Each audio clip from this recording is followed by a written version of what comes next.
All right. I need to get armor. So I need new pants. I need a new weapon too. New pants, new weapon, new gloves. Everything else is fine.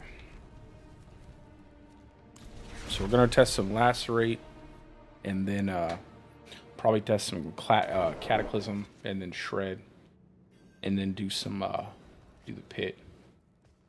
Oof, it's lagging.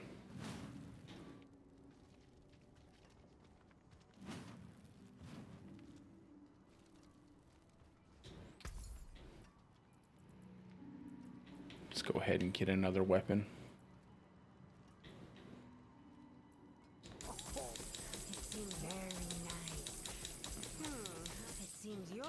Until next time. Wait, I don't know why it's lagging so bad. It'll clear up.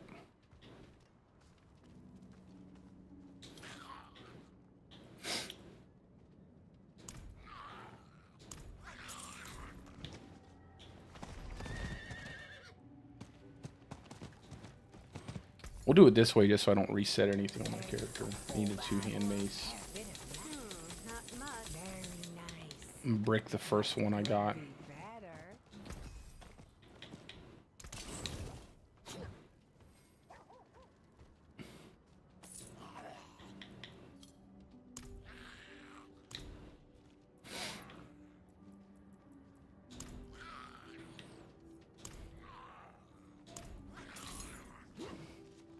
And then I'll just masterwork everything fast and then go to the pit. I just need to make sure I'm at armor cap and resistance cap, so that's all I care about.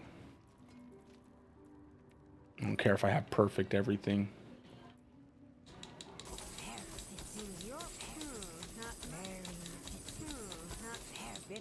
Jesus. I hope they change the drop rate on the vendor for ancestrals, man. Good lord.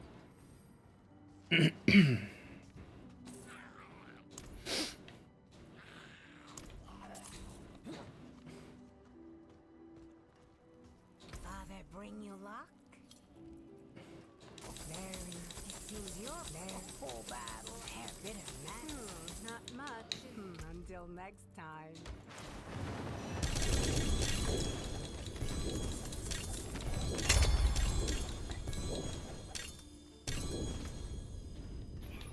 What do we get?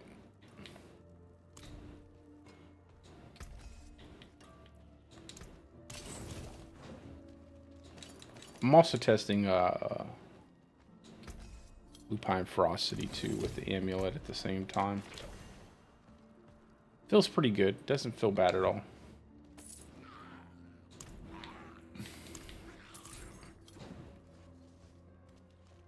Definitely not the best in the slot item though. Needs to be a pair of gloves.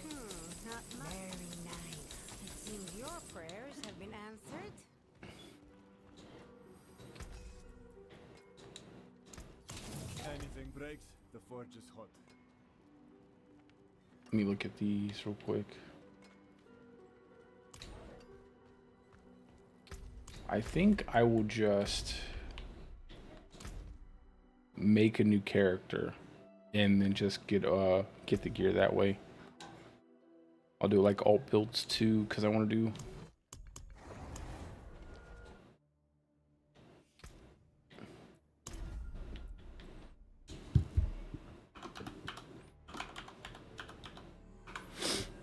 no, you can't.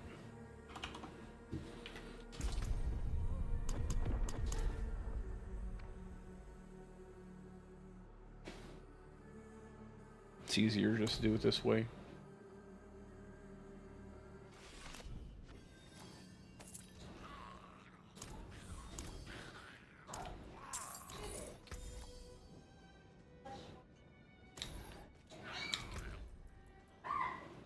Pants, gloves, nothing I need.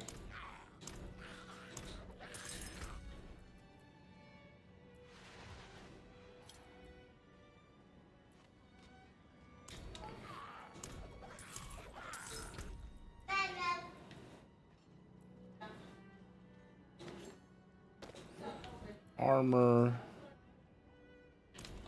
Put these in the chest because I'll be able to use this. And we need at least armor on the pants and then a two-hander.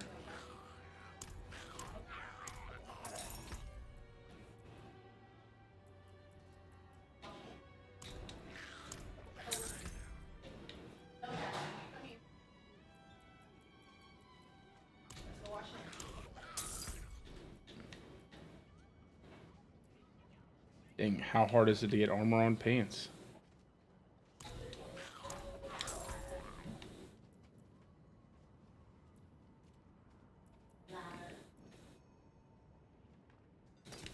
There we go.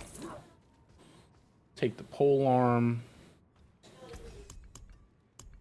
Temper that. This should be lacerate chance to deal double damage, not lacerate duration. And they should put lacerate duration as utility tempering. They're supposed to put all duration temperings as utility temperings. Wow, 31.9. That's crazy. The lowest it can be. 34. Come on. Give me at least 40.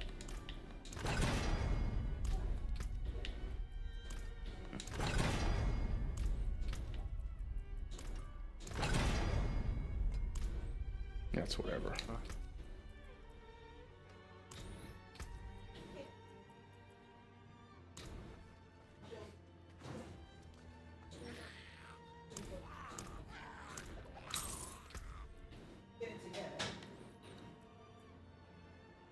There we go.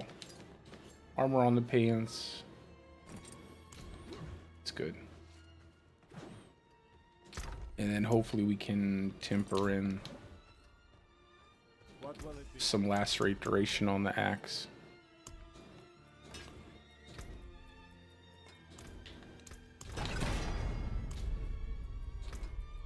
Like, why is rabies duration up here, man?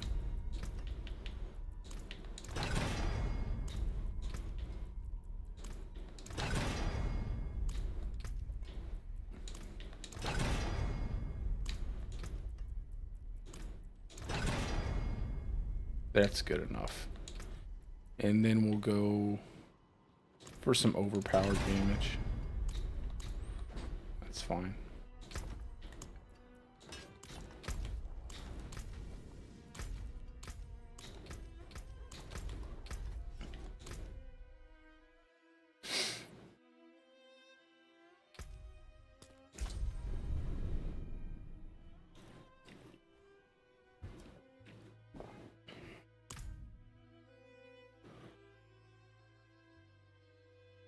I don't really want to,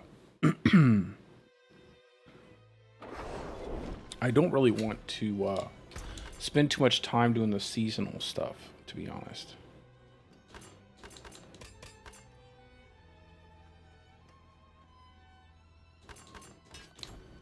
I'll try to go ahead and temper those two. Father bless. What do you need? See if I can get better luck. 36.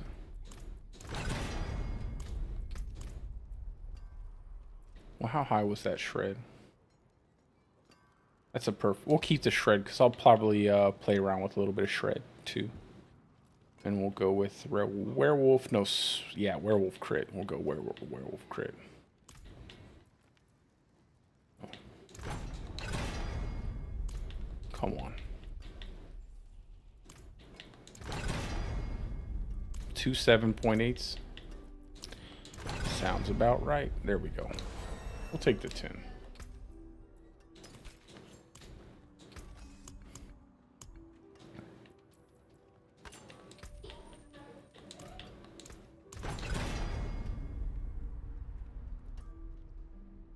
Yeah, I'm not doing no bug abusing. No bug abusing. We're just actually testing. I'm going to test out Lacerate here with scuffed gear. And then I'm going to test, maybe do a little bit of lightning storm testing. Not lightning storm, but cataclysm testing. And then shred testing. But nothing with survival instincts bug. Nothing really changed that much. I'll probably keep the survival instincts off of the Cataclysm setup just to test it out. But nothing really changed too much with those builds, to be honest. It's mainly just ultimate builds, some lightning bolt damage, shenanigans, and I mean, that's really about it. I'll just pull the one out of the chest. Okay.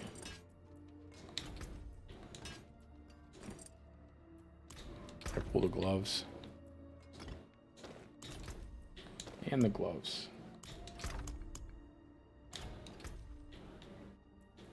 Put this back in the chest. And I'll get rid of the rest of the stuff.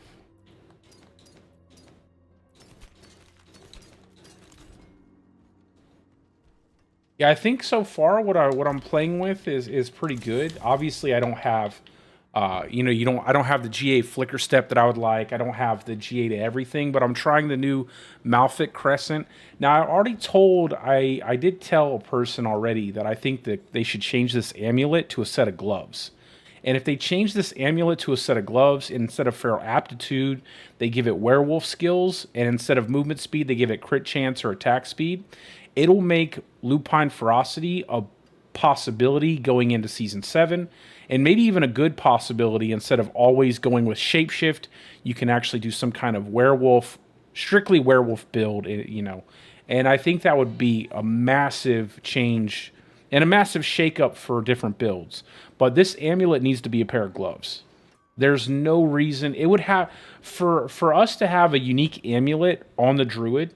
It has to be as powerful as Dolmen Stone. And if it's not as powerful as Dolmen Stone, it's not going to be good. All right, brother. Get some rest. Peace out, man. All right, let's see. So we're going to do that and that. Put this stuff in the chest. And then we need more willpower gems. So let's go ahead and get that set up. We're going to do this. I have my powers too. So I'm using Pronado, and I'm using Aura Siphoning, Hex, and then all the other stuff. It's nothing too crazy. Hex Specialization, Growth Decay, and then just using a lot of the legendary gems. So if we have obviously if you have a better flicker step, everything's better. You're going to have a faster cooldown on your ultimate. You have more damage, but we're just going to focus purely on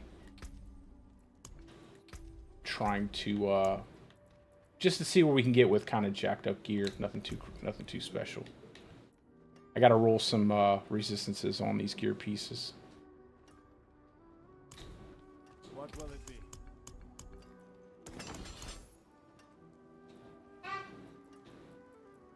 Let's do armor percent. There we go. That put us up above.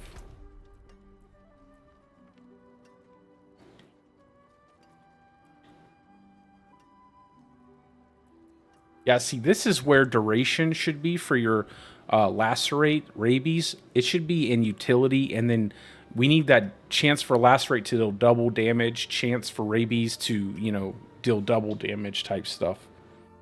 Hey, what's up? Because honestly, most of the stuff isn't even that important. Whatever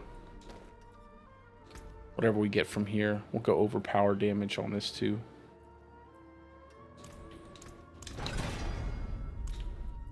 And then, see, we could have 2 Lacerate durations on the gloves and pants. It would be amazing.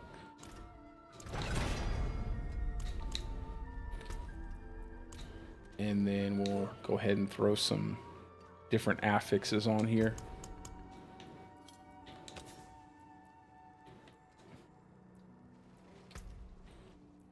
Just go all resist.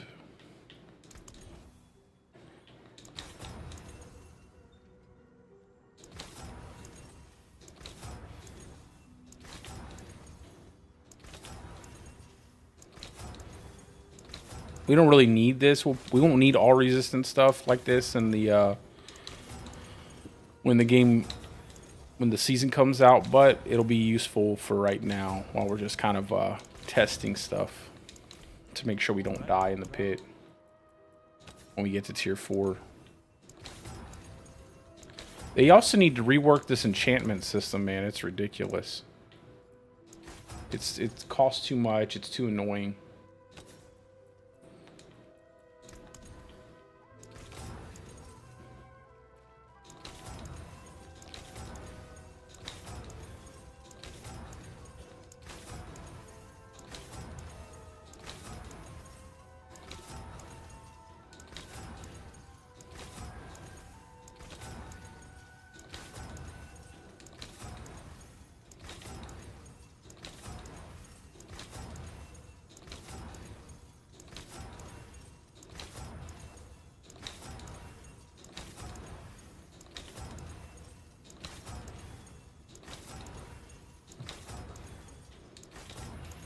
Jeez, come on, give me all resist. There we go.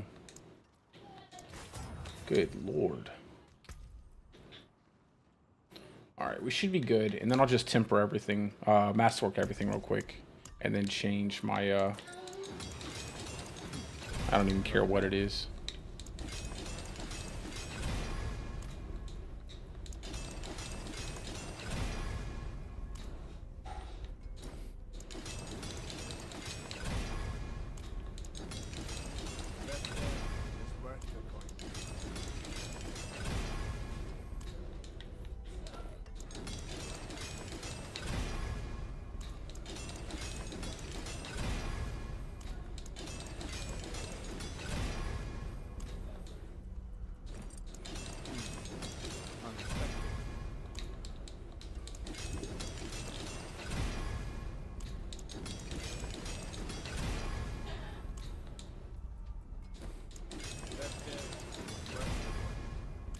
Ultimate damage would be nice to get a triple crit.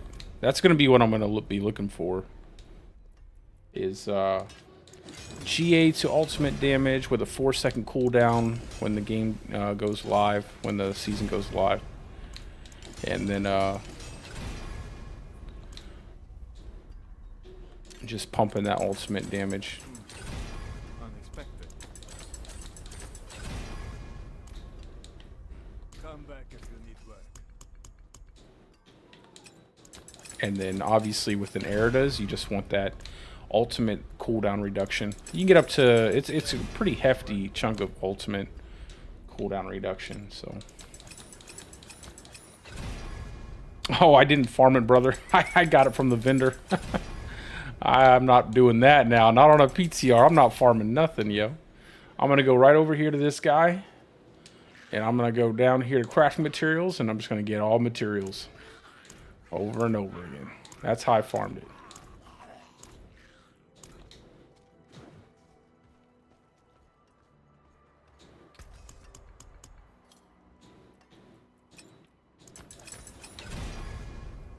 Ain't nobody got time for all that. Okay. So we're good on our armor. We're good on our resistances. So we should have no issue in the pit. Now the only problem is the pit, it sets it at 20 for some reason. But I can already show you guys Lacerate. No bugs. No bugs. It's doing a pretty considerable amount of damage. And I mean, obviously in this meta you need tens of billions of damage, but you can see no overpowered crit. We're hitting in the hundreds of millions. And you can move around with it pretty easily, so it's kind of nice. Now, I think that they should make it where you move at max movement speed with the Lacerate. When you enter Lacerate, it should automatically set you at max movement speed. That's another thing I'd like them to change. But it's pretty good. Like we're easily clearing any of these mobs and stuff in tier 4. It's a bit laggy. And imagine if I have triple crit into my Erida's ring for the cooldown on my ultimate. I have 4 seconds on my I have 4-second cooldown on my boots, and then I'm literally just spam casting Lacerate every time I come out of it. You're basically unkillable at that point. And then if you time it with the double damage crit and everything, with the double damage crit overpower crit from your rune words, you're going to be dealing a considerable amount of damage. It's going to be annoying at first to get used to it, but that's basically all the entire meta for Druid for the ultimates. You got to snapshot the overpower crit double damage from the rune words into the ultimate skill to deal the most damage. You see here, we're hitting for billions. I mean, we're hitting for billions already, and I have really mediocre gear without any fixed triple crits. So I was certain Lacerate would be good, and I'm actually super happy with it. Again, I think they should change the new amulet to a pair of gloves, and that would make... Oh my god. If they change the new amulet to a pair of gloves, it would be insane for werewolf builds. Because then we'd have a solid pair of gloves for Shred, we'd have a solid pair of gloves for Lacerate, and I mean, it would just make things so much better. We're running Fang and Claw. We got Fang and Claw Outmatch, Domination or Dominate, and then Spirit here, and then I forgot to put Headhunter here. That's what I wanted to put, Headhunter. I'm just looking through them real quick to make sure I'm not missing anything. Okay, yeah, so let's go Headhunter here. So we're missing a big chunk of damage, but now we can actually see what we can do, because that willpower will help out a lot with it. I mean, look, I'm hitting over 1 billion with normal hits. So pretty happy with that.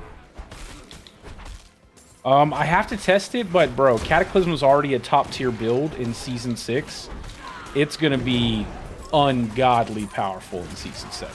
I think it's going to be the best build of the season in Season 7. I really strongly feel like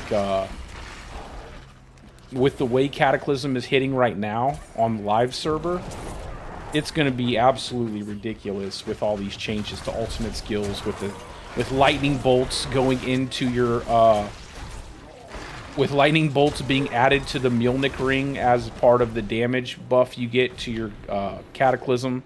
There's just so much that they're adding in terms of damage that it's going to be absurd. I'm actually thinking it might even be an S tier build for the entire meta, not just for Druid, but it could potentially be up there with any other class in terms, you know, barring any significant bugs that makes it where a class can get all the way to tier 150. Like, that's where I think it's going to end up being. It's going to be really powerful.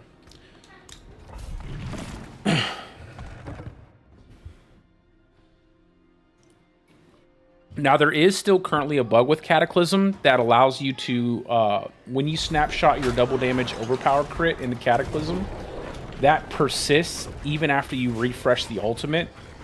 So as long as you don't let the ultimate run down, you continue to overpower crit with it every time you refresh it. And you can constantly refresh it with your Flicker Step boots. So I'm not sure if that will actually get fixed. But if that still exists, yeah, Cataclysm is going to be top tier for damage.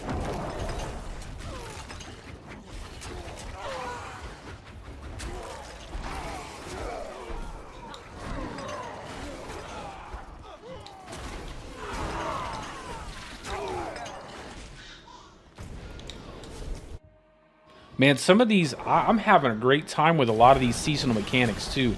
I've been posting about it on X a lot, telling, like, just posting under wherever I can. We need a lot more creativity like this. I was playing around with companions earlier. That growth mechanic that makes your wolves get like massive, just giant wolves. It's so badass.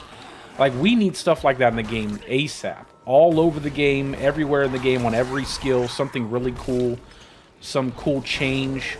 I was also looking at a couple of the other powers, like the bat swarm flying down from the sky and everything. Just cool stuff. Ah, thanks, my man. I appreciate it, bro. I appreciate it. Yeah, I have no plan on quitting. I will be playing, obviously I'm going to be playing PoE too, but I love Diablo 4, and I love the Diablo 4 community. So I'm going to be making Druid builds for a long time coming. So I will definitely be tackling every single season for Diablo 4. Unless they decide to just out of the blue shut the game down. But I'm definitely going to be covering those. I'm big... we can do two things at once, right? We can enjoy PoE 2 and we can enjoy Diablo 4. But you better believe when that Druid drops on PoE 2, I'm going to be playing that Druid on PoE as well. Pretty excited about that Druid. Hey, brother, I'm doing pretty good. How about yourself? We're just testing out some Lacerate with some scuffed gear. And after I finish, like, where I can get in the pit with it, I'm going to probably test out some Cataclysm. And then after that, I'm going to do Shred. And that pretty much might cover what I can get to on the PTR until tomorrow. But I will tell you guys one thing. If you love companion builds, Wolves are going to be really powerful too in Season 7. A lot of buffs to companions, specifically Wolves. All the tags are working, with the exception of Thunderstruck. The Thunderstruck passive attack doesn't work, but the active attack works with Thunderstruck. Plus, I just posted a video about it. The summons you get from the witchcraft mechanic actually affect your shepherd's aspect, so you're getting the damage bonus from that too. Lots of really cool little things coming. So to play on the PTR, you unfortunately, you have to play on PC through the Battle.net launcher. I'm not sure if it's on Steam. I think they might also have Steam now, but I'm not sure. But you have to play on PC. I know that for a fact. I wish they would open it up to console users too, because it would make it so much easier to test everything. There's so many things to get to on this PTR with all these changes that they've made, not just to the base game with the different class changes, but the seasonal mechanic. Adding in the seasonal mechanic was crazy. They'd never done that before.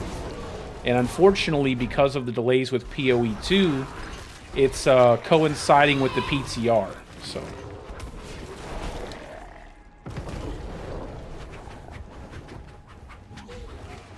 yeah, without even that big damage from survival instincts, bro, you're gonna be smashing content with Cataclysm.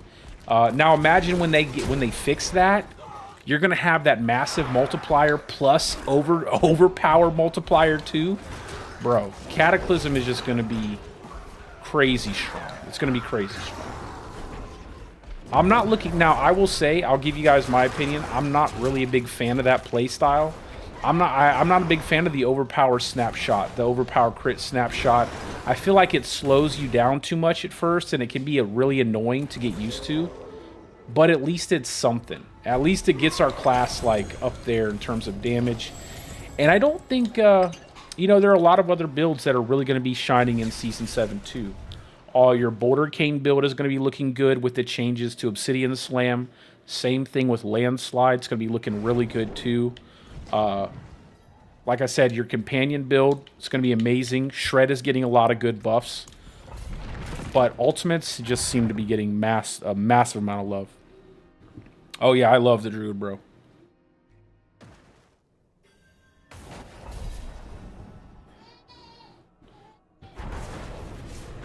That's why I'm so excited for I'm so excited to see what Triple G can do with Druid on PoE 2, man. I'm more excited for console players for PoE 2 as well. I'm really happy that they've built the game for console and they've made it, you know, structured around the controller. I was talking to a Mobalytics guy, Mobalytics leader, one of the guys that runs the site or helps with talent, and he himself was saying the controller, the way that they've designed the controller, like the button layout for the controller on PoE 2 just feels amazing. Like you might not even if you play it on PC, you're probably going to play it with a controller. He said it's that good.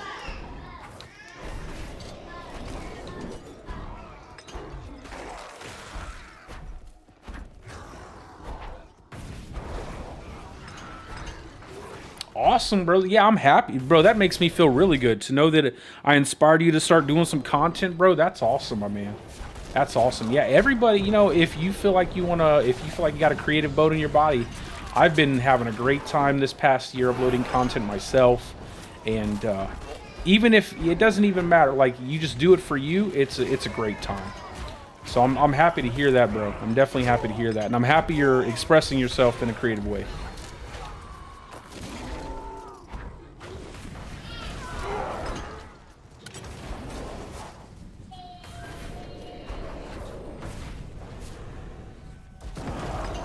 I really like the Lacerate jumping to the target. I just think that when you go into Lacerate, you should be able to move at max movement speed. Just because it kind of locks you into that animation, and you, it probably won't be that big of a deal in high tier pits because everything's so dense. But when you're doing stuff like just regular farming inside of Hell Tides, I think it would probably maybe play a little bit better.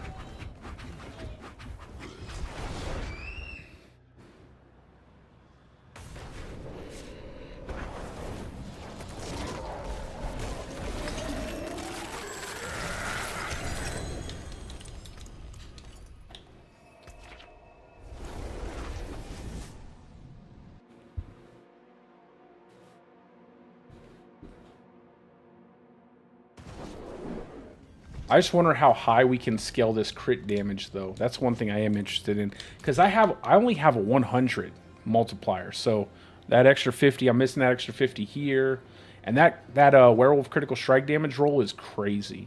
Imagine if you get a G8 of that, as well as, well, if you get a 4 G8 amulet here. But yeah, I'm gonna stick to my guns. I hope that they move this to a glove. I hope they change this to a glove slot. I hope instead of feral aptitude, we get werewolf skill ranks, and then instead of the movement speed, we get like attack speed or critical strike chance. If they did that, it would be like the ascetic wraps for lightning storm, or it would be like a dolmenstone amulet for boulder cane. You know, it would just change the way you play the. It would change the way you play the builds, and it would feel really good. I just feel like the amulet slot for the druid is so valuable. Oh man, I don't think so. I mean, you could obviously try it out, but I just don't think there's any place for Grizzly Rage builds right now. I just don't think that they've, you know, you kind of need certain other skills sometimes, and giving up your damage slots are really, can be pretty painful for something like the direwolf aspect that only gives you movement speed and spirit cost reduction. Like, losing an offensive slot for that is not, you know, especially with how limited the druid is in terms of your offensive slots. I'm playing Lacerate right now, Dave. Oh, I don't have a build planner. I'm sorry, bro. I didn't make a build planner for this just because the PTR, you know, coinciding with the PoE launch. But I will have a build planner for the full build before Season 7 launches officially, after they put out the patch notes. I will have a full build for it, so. If you are, and it will be better looking than this, because the gear you'll actually be able to get on the live server is going to be much better than what I have currently.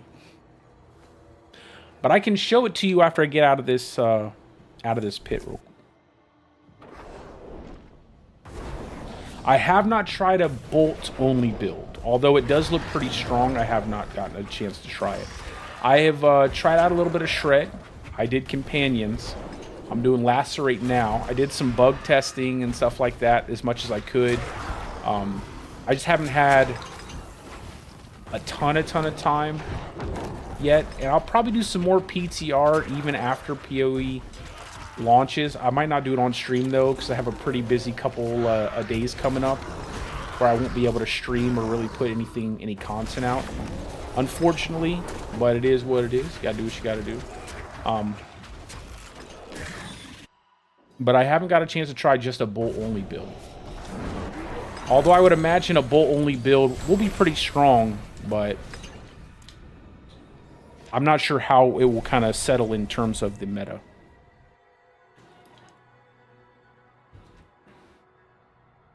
Something else you can even do now with ultimates is you can stack out your max resource. So this node here, not Prickle Skin, but Gift of the Stag is actually pretty valuable. 40 max resource because of the Ancestral Guidance change. Where is it at? So per spirit when cast. So per spirit, you have more spirit, you're going to do more damage with your ultimates. So it'll make things like Tybalt's Will or Tebow's Will a little bit more valuable. Anything that gives you more resources.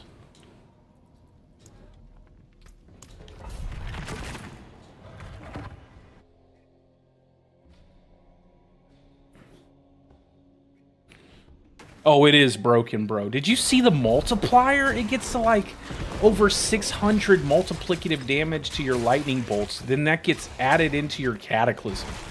It's wild. It is so much damage. It is. Plus, with all the season mechanics too, giving you ultimate damage and more stats and all this, it just creates this super strong build. I might even say that, like I said, S tier for the entire meta, not just for Druid, but for everything. Especially after they bug fixed the Spiritborn class. Like I said, my only problem is I don't like the playstyle. I'm not a big fan of it.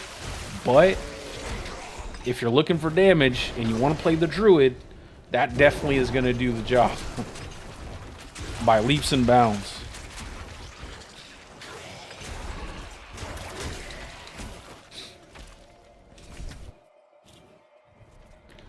I definitely think they do need to maybe nerf that down a little bit, how much Rune Workers is scaling. But I don't want it to not be an option. I want it to be because Rune Workers has not been an option for a long time. And it was one of my OG favorite aspects. So I'm pretty happy to see it getting a nice rework. And I want it, you know, if it's a little overpowered, I'm cool with that. I just don't want it to be game-breakingly overpowered like the Spiritborn is.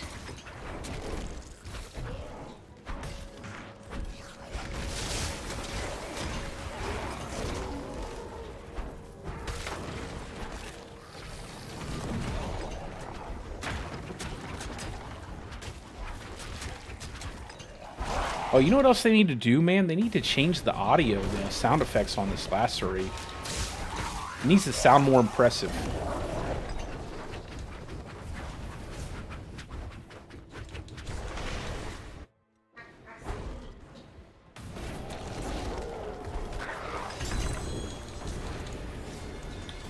All right. We're slowly but surely getting there. I had already done all of these pits on my snapshotted characters, but they put them in the Eternal Realm, so I need to end up clearing the pit all over again. I did it on hardcore and softcore, so now I have to do it again on softcore. So this is the third time in 2 days that I've had to clear the entire pit just to get back to where I was at.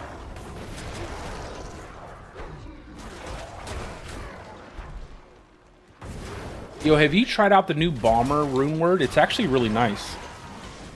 I like the it stores up your offering, and then you can just let it, you know, you use one ability and it gives you that double damage really easily. I'm really kind of liking the just the fluidity of it. Plus, it's another rune word you can use for your channeling skills.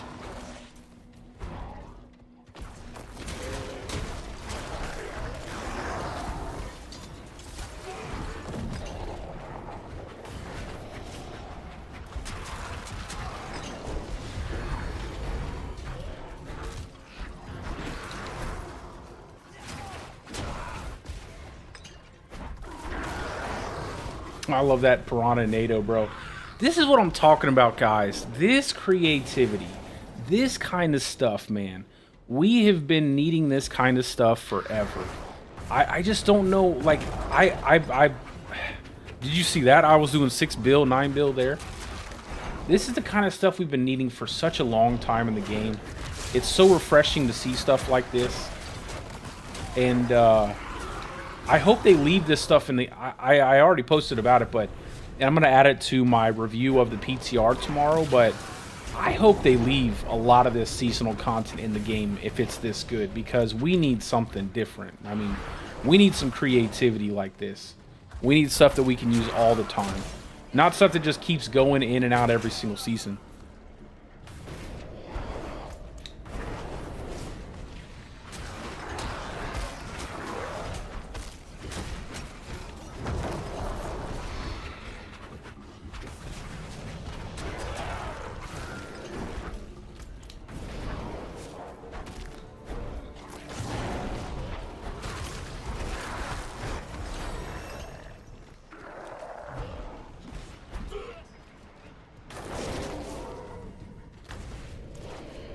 go through the portal.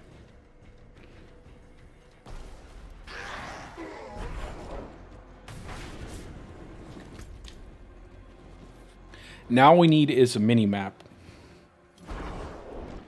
Yeah, so there's tons of ways to make it shorter, and I have the items on my character to make it shorter, but they're not the best versions of the items. So the best ways that you can make it shorter is you can possibly run a instead of running the Air of Perdition, you could run a Shaco, a Harlequin Crest here for the cooldown. But I think all you'll really need is the ultimate cooldown on Erida's Inexorable Will. If you can get a GA to the ultimate cooldown, which is going to be pretty easy to do in Season 7, and then triple crit that should be all the cooldown you need on your ultimate. Because Lacerate's already a really low duration cooldown, and then you get stuff like Flicker Step. You find a good pair of Flicker Step that has like a GA to ultimate damage, as well as like a 4-second cooldown for every evade you do through an enemy. You're going to be cooling down Lacerate immediately.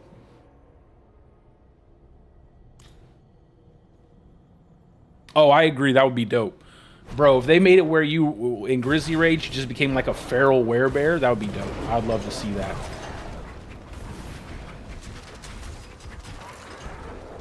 And like every single thing you did was just from that like feral werebear stance.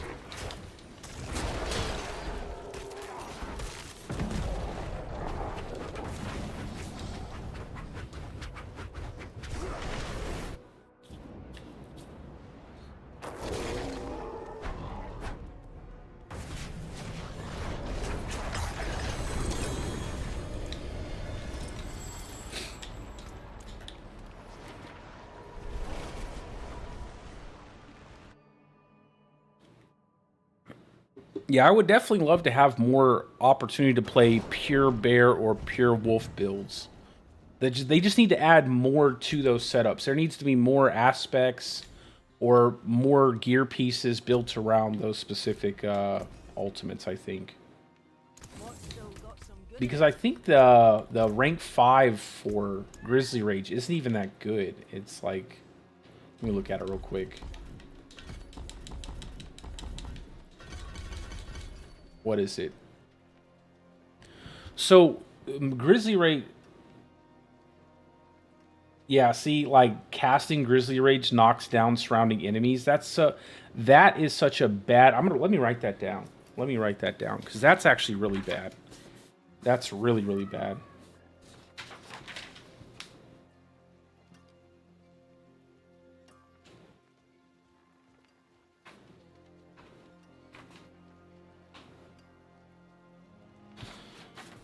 So, obviously, your objective in when you hit Grizzly Rage is to stay in Grizzly Rage the whole time. And by the way, this kills extend duration by 1 second and overpowering bosses extend duration by 5. They need to change this to just be overpowers extend the duration by 5 seconds. Because one of the biggest Achilles heels of Grizzly Rage is when you scale into high tier pits, obviously packs of enemies become a problem when you kill them. So what happens is you don't kill enough enemies to get that nice 1 second cooldown, but what you can do is overpower all the time. So if you just got 5 seconds every time you overpowered, you'd always be in Grizzly Rage, because it works incredibly well for bosses, but it falls off when you start to scale into high tier pits on enemy packs. But this casting Grizzly Rage knocks down surrounding enemies for 5 seconds and does X amount of damage. That is atrocious, because you don't want to cast, you're not spam casting Grizzly Rage, and they lock you out of refreshing your Grizzly Rage when you transform into the dire bear form. So it just doesn't make any sense. Now, if they had like every 5 seconds you knock down surrounding enemies and then you did X amount of damage, that would kind of make more sense. But what I think this should be is some kind of overpower, like some way of getting more overpowers. Like every 5 seconds you're in Grizzly Rage, your next skill overpowers. So that way you're just constantly overpowering. Because one of the issues is the fact that you lose a lot of damage because you're not able to do some of the other aspects of your class while you're, and you can only do werebear abilities. And if they added something like that there, it would be much better. But this is terrible. That's terrible. That's absolutely terrible. I think if they made it where like every 5 seconds you overpower while in Grizzly Rage with 5 points into Grizzly Rage, it would be much better. Because then you could play like pulverized builds like crazy in Grizzly Rage.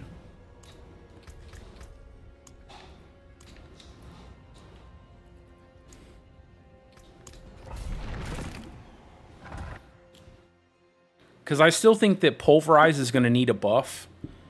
And it's definitely not going to be up there with landslide and boulder cane. It's going to be better, but it's not going to be as powerful as those two.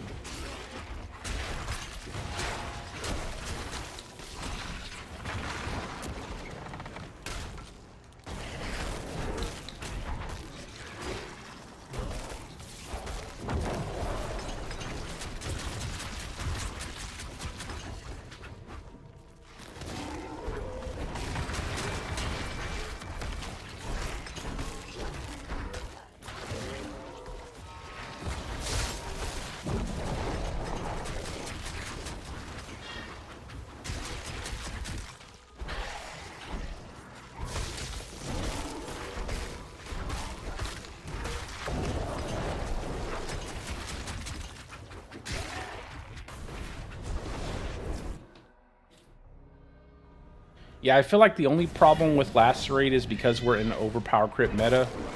You're going to need to really constantly time your overpower crit double damage all the time. It's going to be tedious. The only reason why you don't have to do it so much with Cataclysm is because Cataclysm is such a long duration ability. And it has the bug that snapshots the overpowered double damage crit into your ability, so...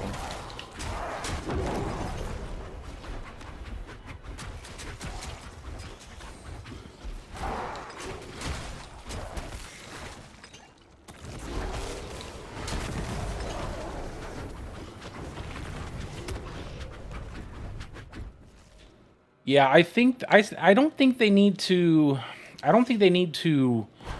do any like massive overhauls to it.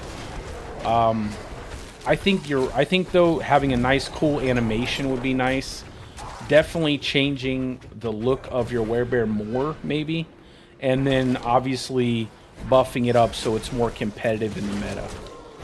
Because right now it just feels like it's cool, but it's a damage loss, and it doesn't really make much sense to run it.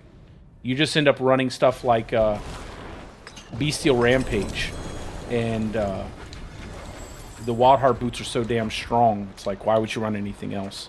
You basically cap out 1 attack speed bucket, and then you get, what is it now? Almost 100 multiplicative damage just off of 1 passive with the Wild Heart boots. And the Wild Heart boots have attack speed that finishes the cap, and it has ranks to heightened senses, which gives us a pretty decent amount of DR. Even after the nerf, it gives us a decent amount of DR. So, plus resistances and movement speed. They're like a perfect unique.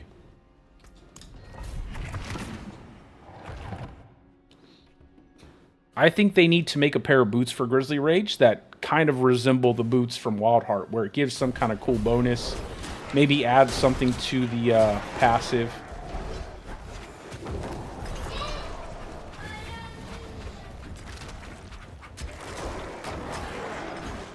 They also need to redo Perfect Storm. Perfect Storm is just useless. It's useless mainly because we have no human form builds for Druid. There's really no point to stay in human form at all.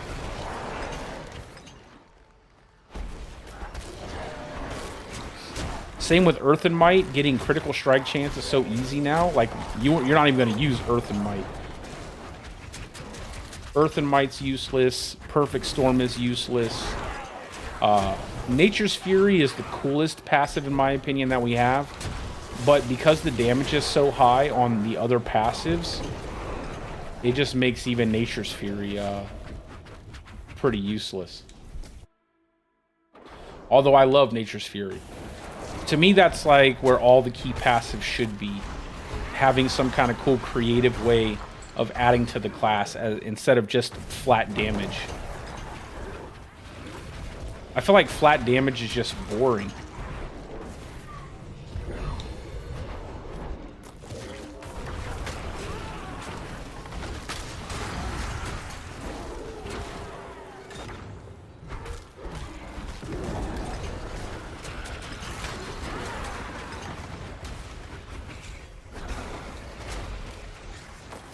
Dude, I can't imagine how good this would be with a full setup. Like, I'm seeing some of these damage numbers already hitting into the high, you know, high single-digit billions, and I'm like, wow. With a perfect setup, hundreds of billions potentially, or maybe even 100 billion per tick if you proc everything correctly. Which means that bosses are just going to get obliterated. I mean, bosses are just going to get blown up. Because all they do, you know, that's a single target.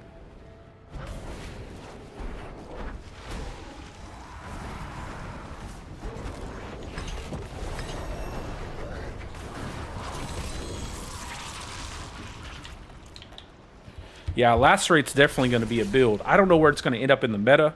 Probably A tier. I'd probably say A tier.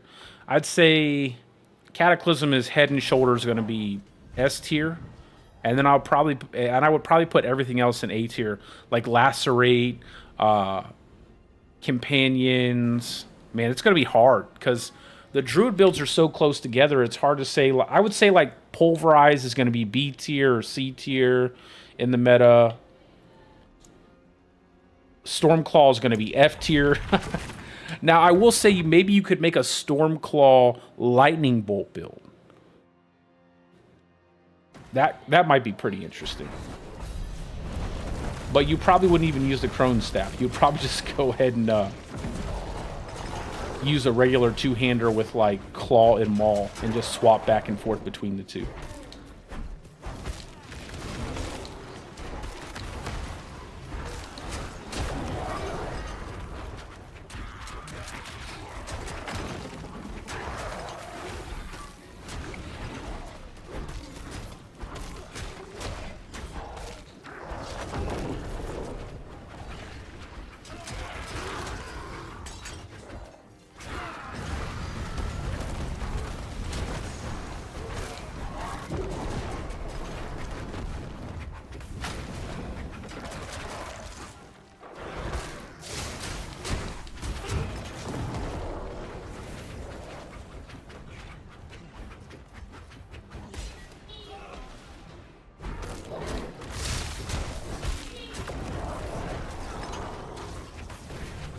Now, if only we could interact with stuff, that might be another change that I put down.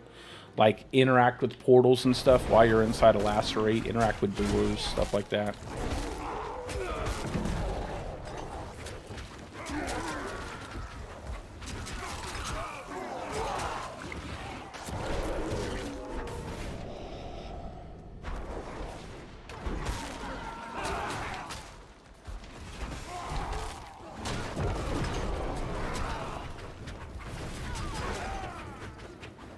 Man, I feel like Erida's is going to be so big in Season 7.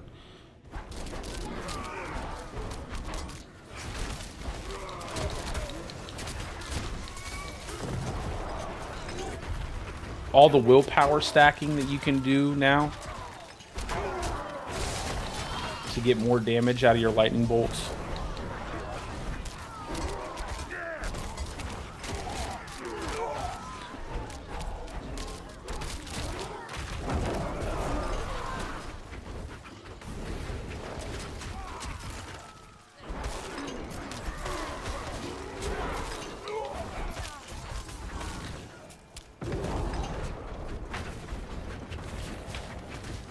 Just gotta wait. Wait for the portal.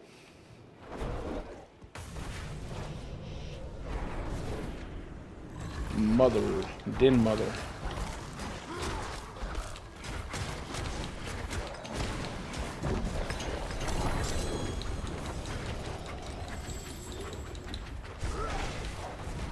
Alright, we're slowly but surely getting there.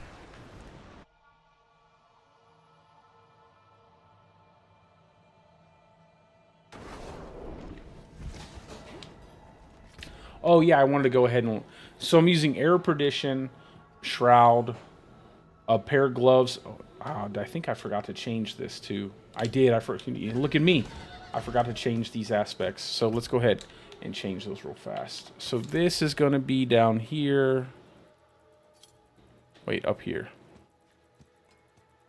Two-hander with the aspect of the Apoggic Führer, I guess. I guess that's how you say that. And then this will be... We'll just throw this as Vigorous for right now, just to give us more damage reduction. And then this will be the other ultimate.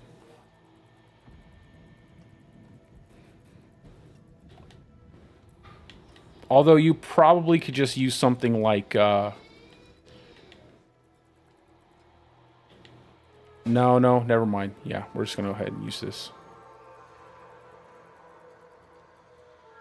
This is probably a flex spot. You might be able to change this one. That's what I'm going to run. So then we're running the 2 new aspects for the ultimate damage.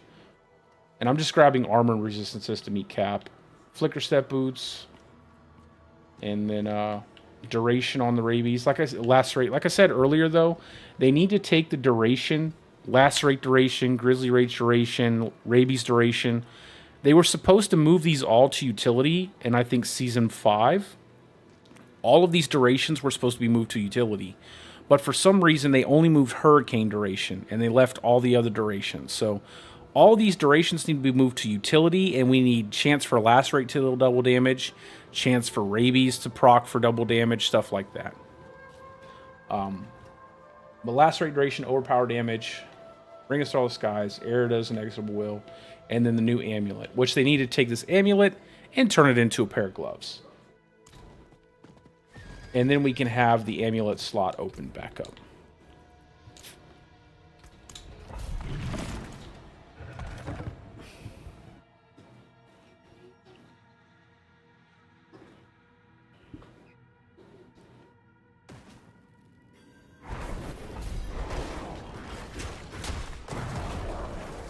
I can't even believe I was running the wrong. I hate when I do that. When I swap out gear pieces and forget to put my aspects back on.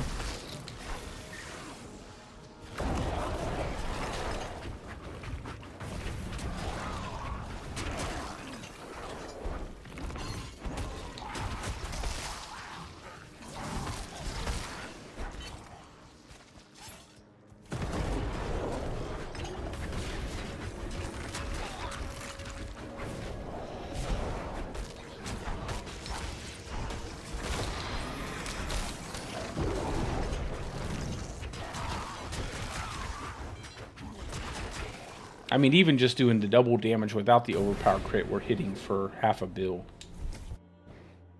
Over half a bill.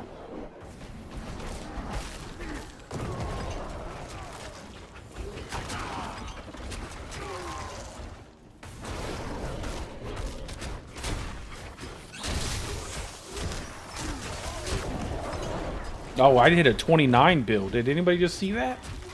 I think I just hit a 29 bill there when I got all the buffs up.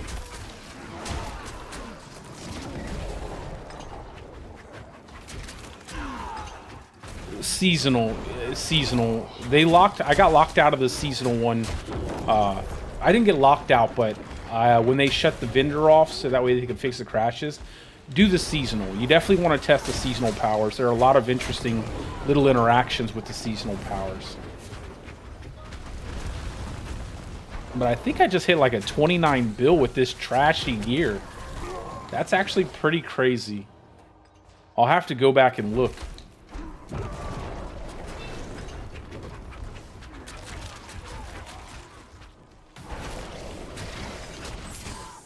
Man, I feel like this season is going to be so broken because everybody's going to be playing PoE 2. I hope they can get a lot of these things by themselves, man. I feel like it's unfortunate, but it is what it is, man. I'm going to do my best to report what I can and kind of get stuff fixed, but...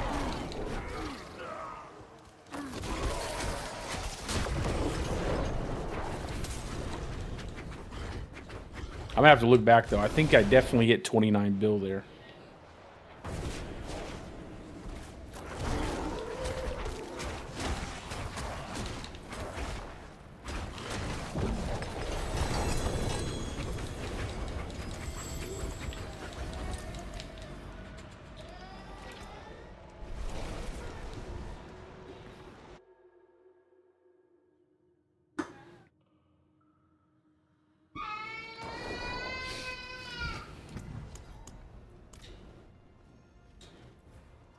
All right, now we are starting to get into that tier 4 stuff.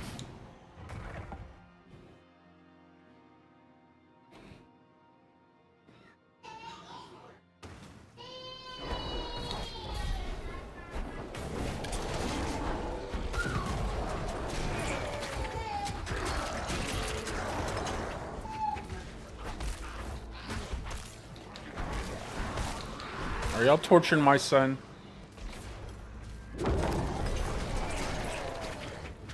My son does not torture.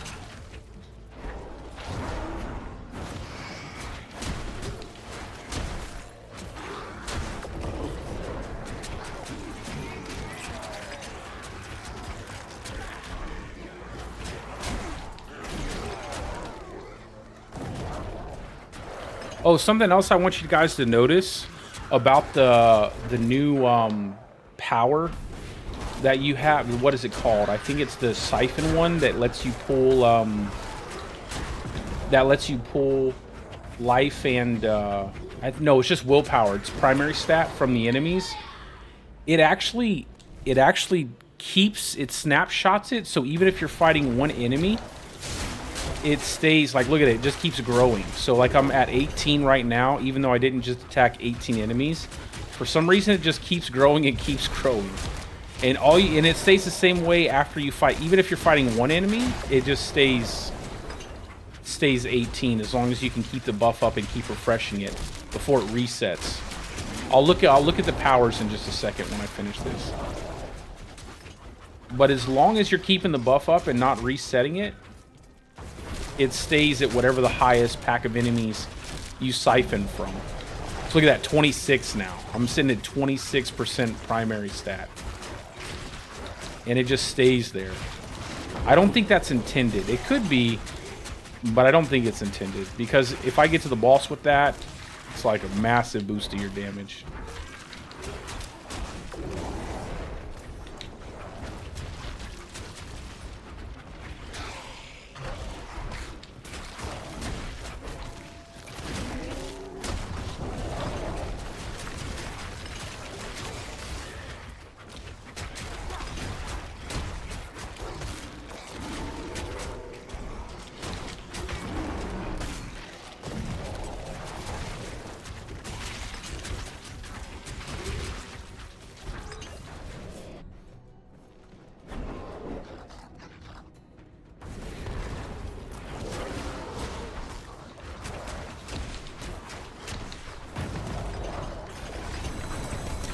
See that? One target and I'm still hitting that.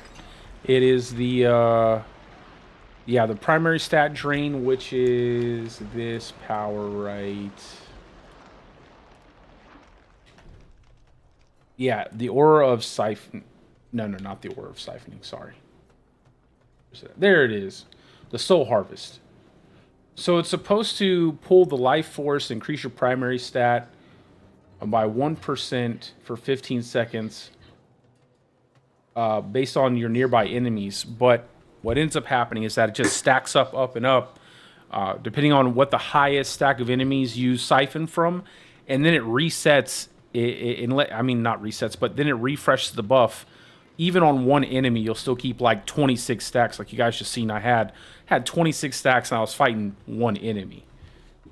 So this is actually pretty powerful.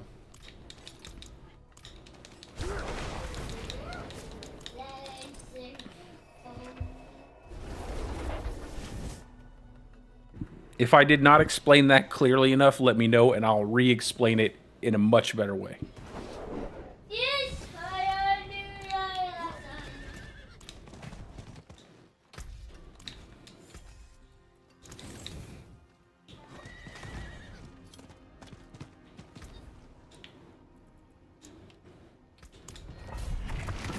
If I cleared tier 100 with this gear, I'll be pretty surprised. I'll be pretty happy about it.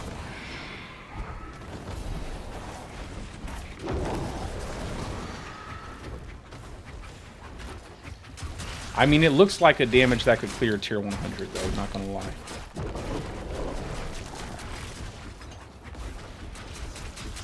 And if I can clear tier 100 with this gear, Oh my god, I feel bad for the seasonal. I feel bad for the content in the game. Like, everybody is going to blow through everything. There's going to be no content that's going to stop your character outside of the pit. Like, high tier pits. Probably like 110 plus is going to be the new average.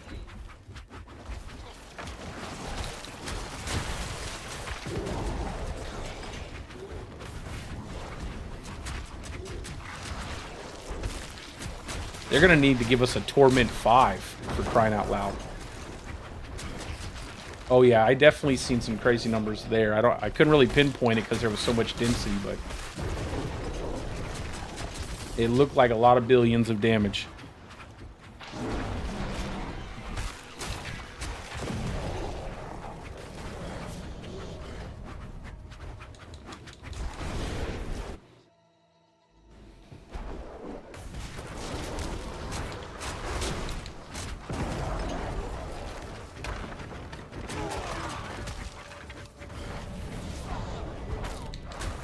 Dude, imagine if you got a 10 stack on the new aspect and you had all of your buffs set up perfectly and then you cast it.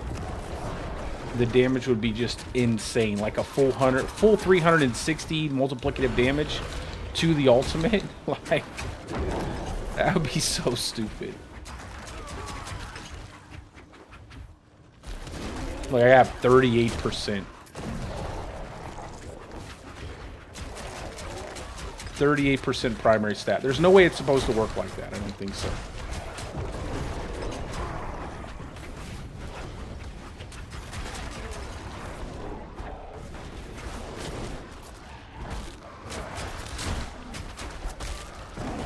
You know, I might not even run a Ring of Starless Skies, to be honest.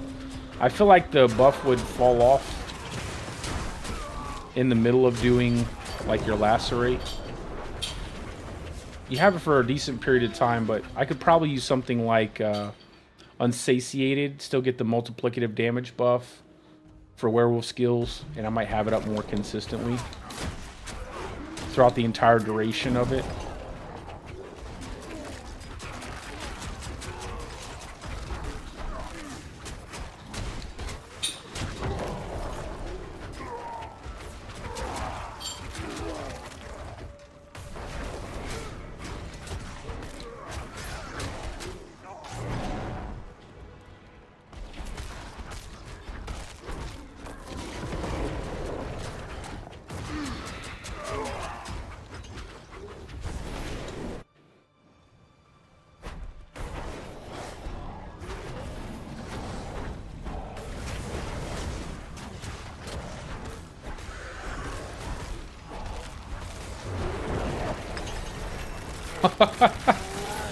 I hit like a 12 billion or something like that. There was a lot of damage.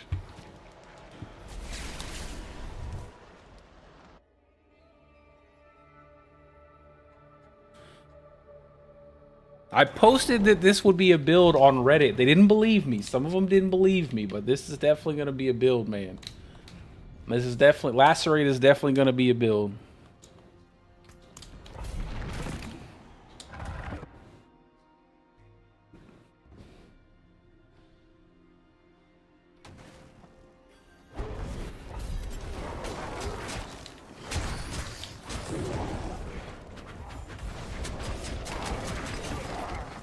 I mean, I'm still chewing through stuff in tier 80. This would be a hard time for some builds that the Druid has right now on the current season with the type of gear that I have. It would be a hard time for some of the builds. And it's definitely impossible for a Lacerate build.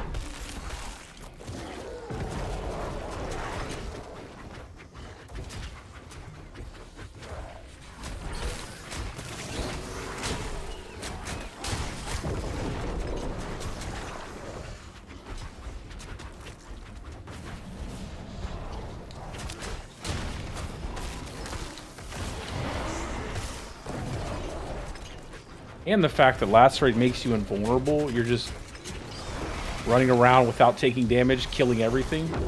This might actually be a good hardcore build too.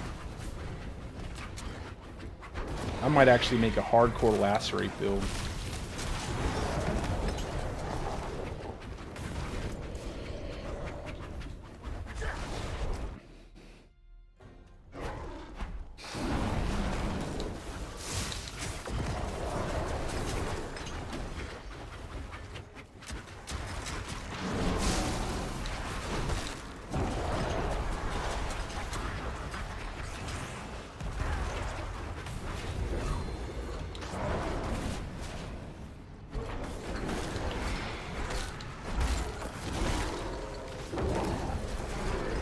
I mean, just the double damage is hitting almost 2 bill.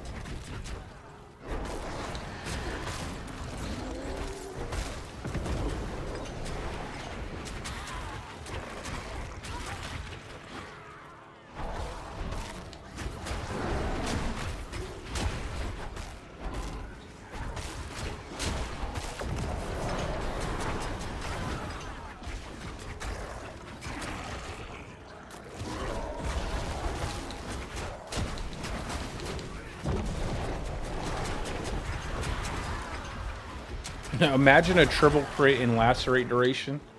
Imagine just sitting there and you're Lacerate forever. Nothing, like, you're literally just there. Nothing can hit you. You're just dealing damage.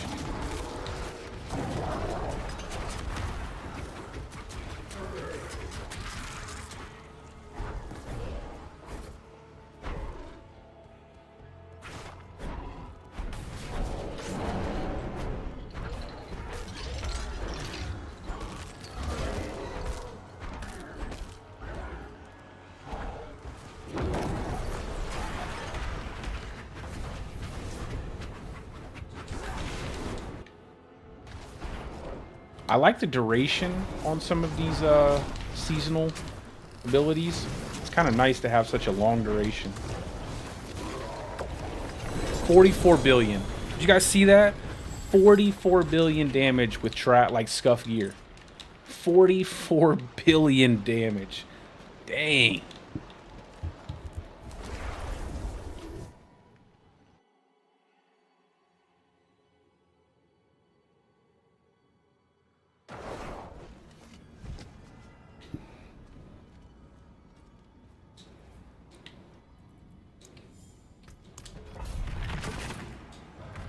Yeah, when you get that overpower crit double damage, man.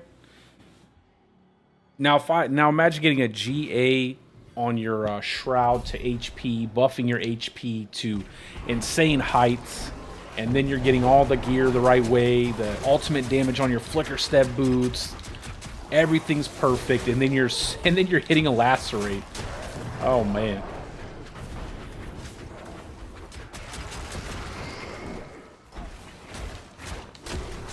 Yeah, I definitely think 110 and above is going to be like the new meta for Druid on Pit.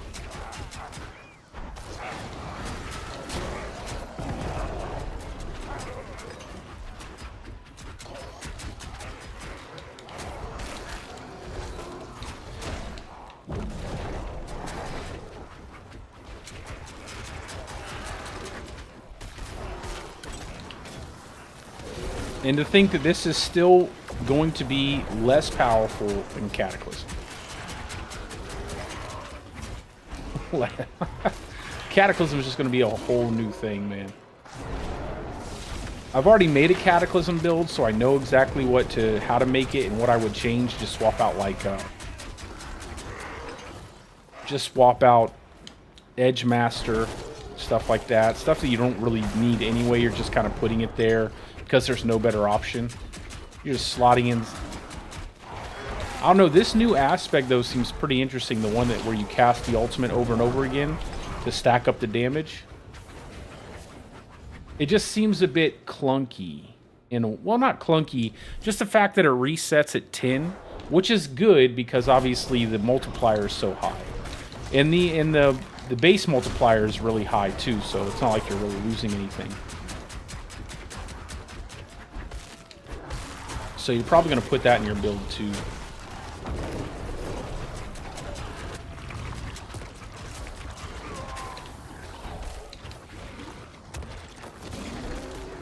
Let's just bring this guy with me. Look at my Piranha Tornado just tearing him up.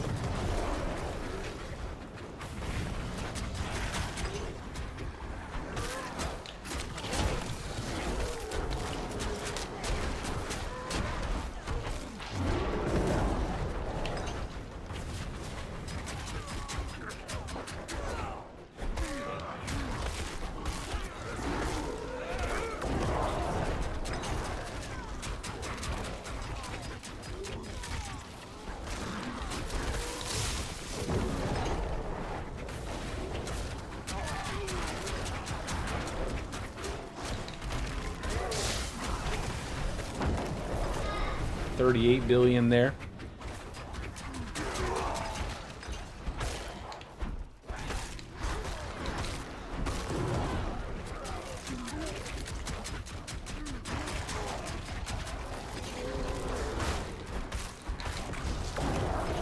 $96 billion. Holy shit. I almost hit 100 bill.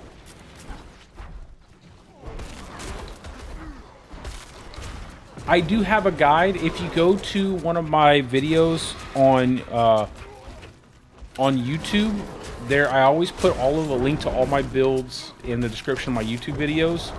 Everything's the same. It's Nico Rex on YouTube.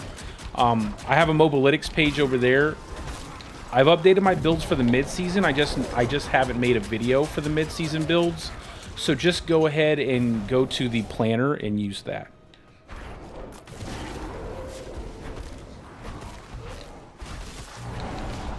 Or you can just go to Mobalytics. You could go to Mobalytics and just look up my build there.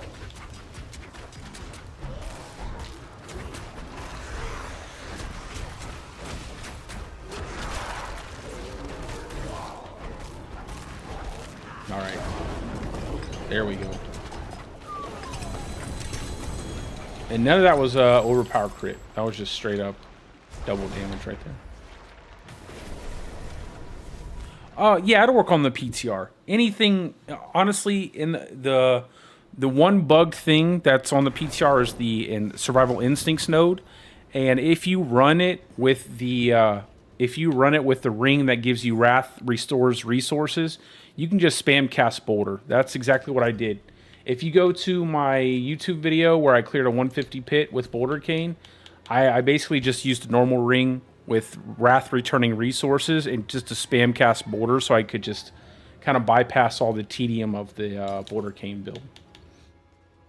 You could also do the same thing with a Cataclysm build, and you could do the same thing with, you should be able to do the same thing with a Hurricane build as well.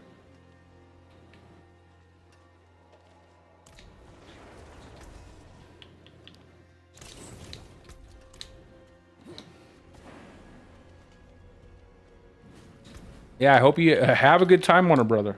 Have a good time while you can. I think Season 7 is going to be a great season so far. I'm pretty happy with it. I still think the overall game needs more in-game. I say that all the time. Like, the game needs more in-game. The pit is just too... It's all we have every single season is the pit. And we definitely need some more in-game. We need more in-game content big time. I think the Citadel is a good idea. It's just poorly executed. Like the reward system in Citadel, it needs to be so much more rewarding. But it's just, as it is right now, it's just not that, you know, it's not worth doing.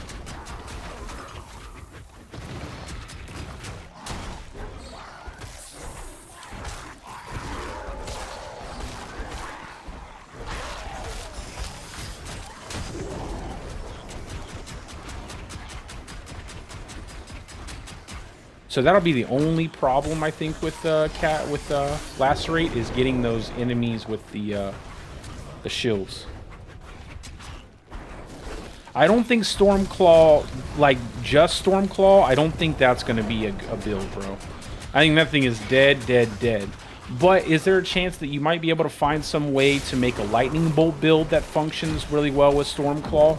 I think you could probably do something like that, but I don't think that you're going to be able to make a basic skill build in season 7 that's going to be competitive in the meta.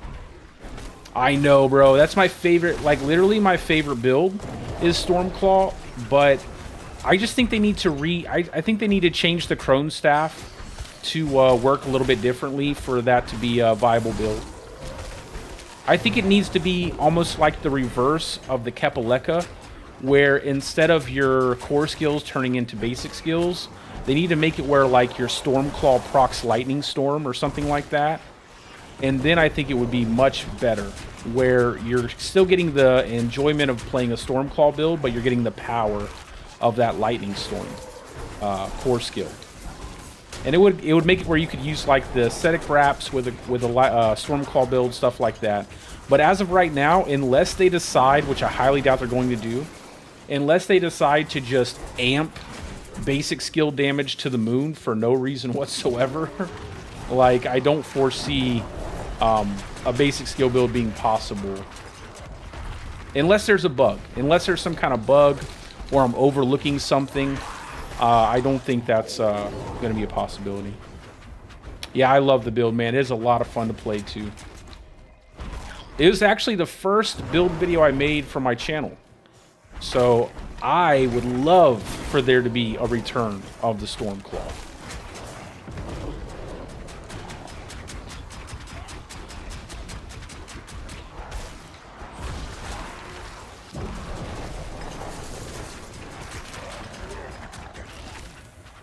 Okay, slowing down a little bit on the tier 90, but I'm not really trying to tie in the, consistently tie in the overpower crit snapshot. So we're basically just doing this with double damage.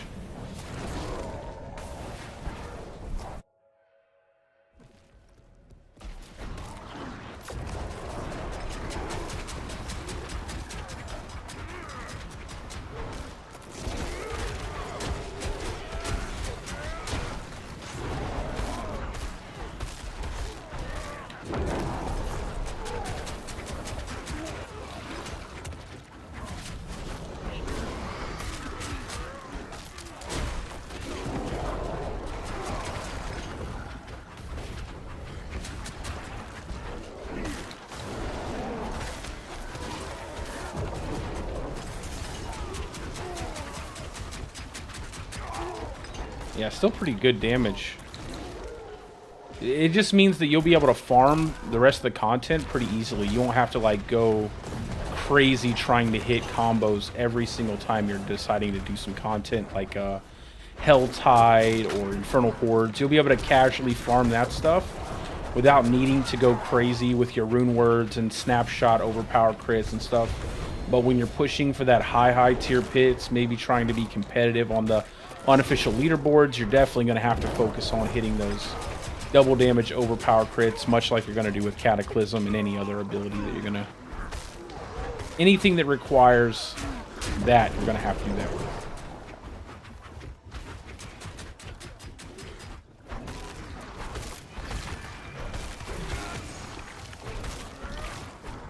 I know. It's so funny. A lot of the changes that they're making are just changes that are reversals of stuff that they nerfed previously. And it's like they really went in hard on Grizzly Rage and they basically destroyed it. And now they're reversing everything slowly but surely. So I expect that at some point they're going to buff it like crazy. Because they're going to need to. There's a lot of things that they need to do if they want other aspects of the Druid to be popular. Like human Druid or any kind of single form Druid, instead of working around like quick shift and heightened senses, they're going to have to do a lot of buffs. Until they do that, we're just going to constantly, it's going to be a quick shift meta.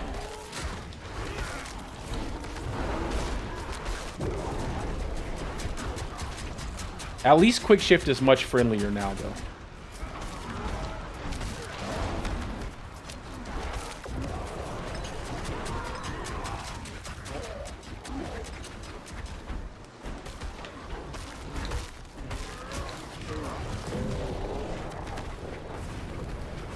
Like I said, if they move this Malfit Crescent Amulet to a glove slot, that would be one of the biggest changes they could make to make it possible to run anything other than Bestial Rampage.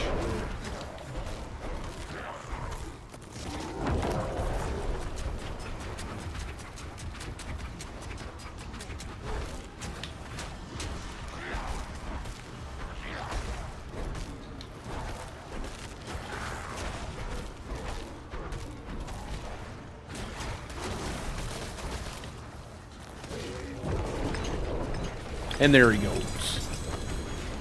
Just one time of getting it set up right, and then it just melts the boss. For the Crusader, next year on the next expansion, or maybe the expansion after that one, got to get that Crusader back, bro. That would be pretty dope. I did like the Crusader in D3.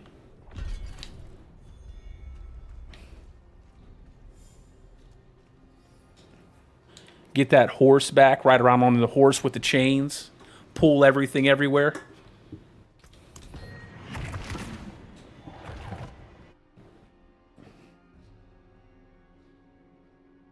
I haven't tried wear NATO this PTR. No, I haven't tried that.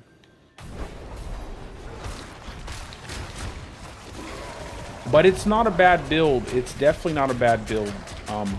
Not a top tier build in Season 6. The most I'd want to do with wear NATO for the PTR is maybe test out the new amulet with the bestial ramp, with the lupine ferocity changes to see if that crit damage is actually more valuable.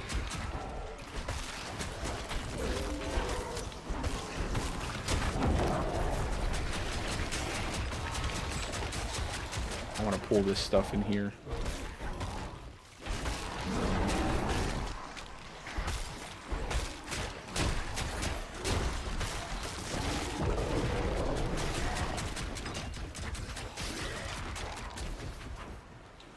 Yeah, I think if I take a second here and set up all the buffs, easy tier 100. What is this?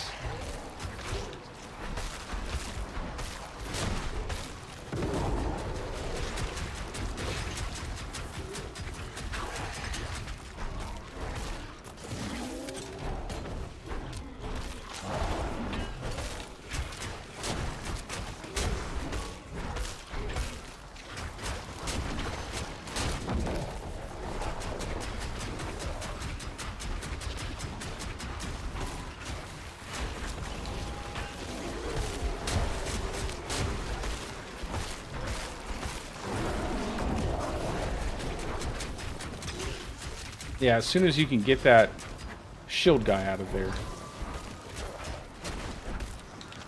Let's see if we can pull him just some more enemies so we're not wasting our time too much.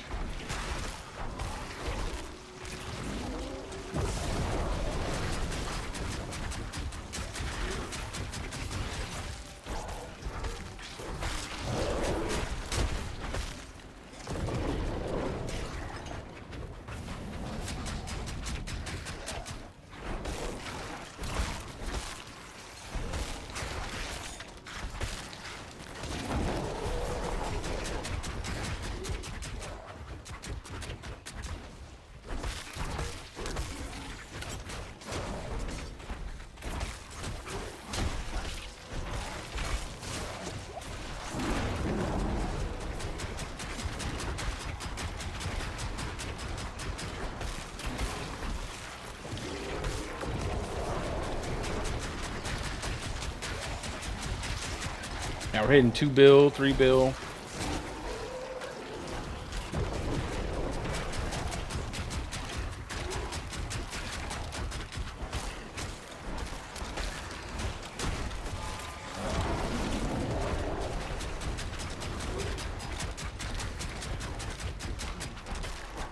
Come on, get in.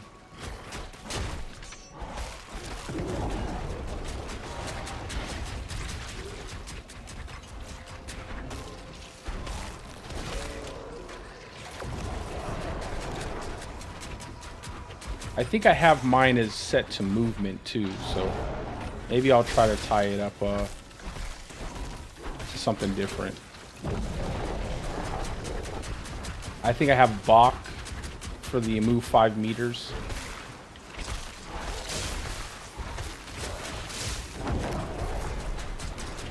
I might change it to something else.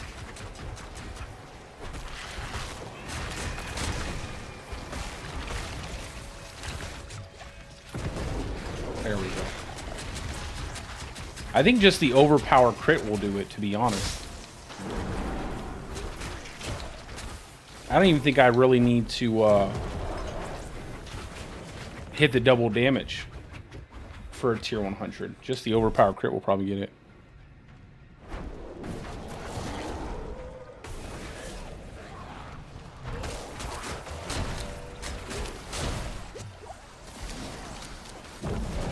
Yeah. Just the overpower crit.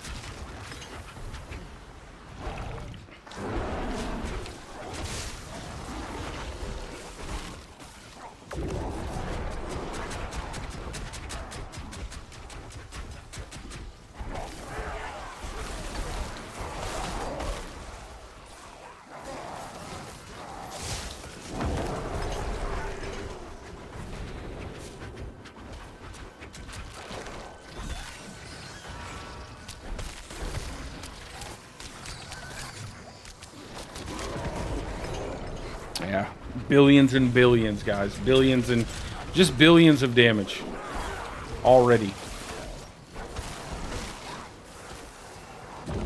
Yeah, I knew I missed it. I wish basic skills wouldn't overpower crit with that glyph. I feel like that glyph is so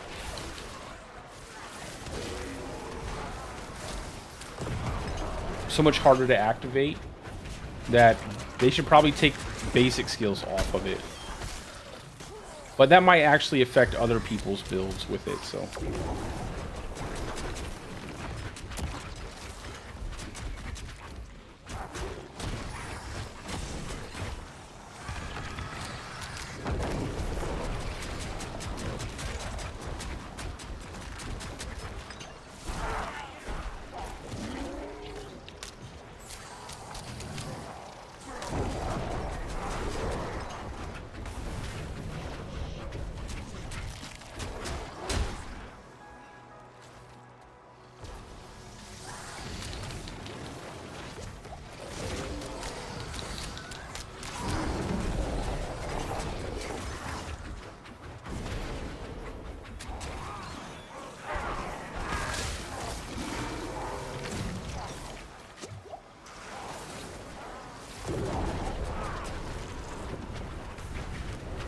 Alright, to the boss.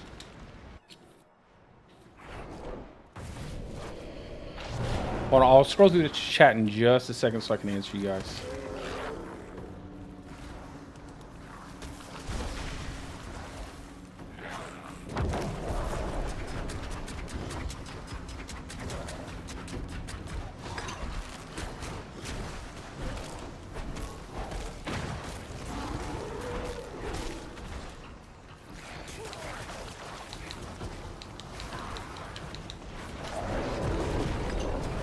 There we go.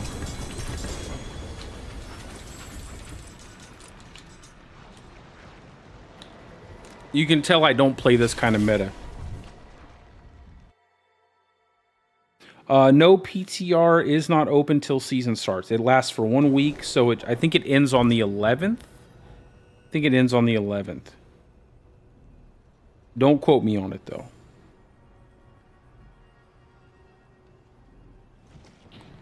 Yeah, season 1 Where NATO. Yeah, Where NATO's still really good though. It's still good. It just needs a little bit more. The new gym. Are you talking about a gym? I have all the new gyms. Yes, I'm doing like 8% stat, primary stat, 10% max life. We're doing auras increase 10% against enemies that are affected by your witchcraft skills. And then auras and hexes give us more damage.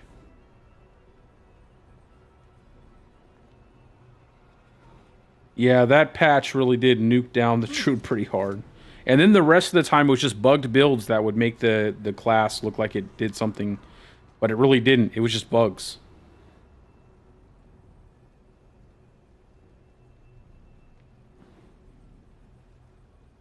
Oh, I just haven't taken the time to go get the mercenary, bro. I haven't taken... I'll go get the mercenary real quick, just so you're... I know some people are like, what are you doing without the mercenary? I just haven't taken the time. So Lacerate is hitting so hard because they've actually went in and buffed the skill tremendously. One of the bigger buffs this season that they did to Lacerate is that they gave it a bonus when you hit 5 for 5. And so your Lacerate actually scales now off of how much critical strike damage you have. So your critical strike damage bonus, you can see here, it's almost 700% multiplicative damage, and I can get that way higher. So look at how much damage enemies are taking, like 7 million. Crazy, crazy numbers. And I'm wearing scuffed gear. Like, this stuff isn't even close. Like, these are just normal. They're not even item power 800. None of my stuff is perfected. I just got gear. I masterworked it as high as I could. I didn't try to hammer any temperings. And you can see, like, Lacerate's already smacking pretty hard. That also, with some of the changes they made to your Paragon board, so your Ancestral Guidance Legendary node now scales your ultimate damage based on how much spirit you have when you cast it, so that's a big change too. There's been quite a few changes, but Lacerate is definitely going to be, I would say, at least an A tier build in Season 7, barring any significant changes after the PTR ends. But it's a heck of a build now. It's working really good. What's up, Harry? How you doing, brother?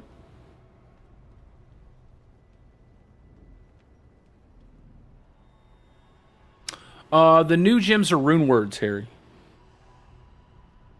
Yeah, Druid's gonna be eating pretty good for Season 7. Yeah, I'm gonna be playing I'm gonna be playing PoE 2 tomorrow and doing some streams of PoE 2 and making content for PoE 2. But I ain't leaving D4. I love playing this game. I love the D4 community, and you better believe when that Druid drops, Harry, in PoE 2, I'm gonna be playing Druid there too. So I'm gonna be covering everything Druid for D4 and PoE 2.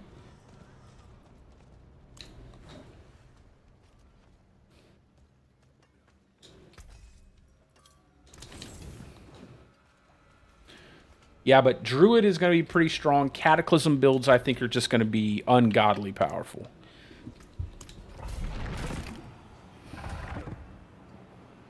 Yeah, same here. When I went back for PoE 1, I played it a little bit in the early days when it first dropped.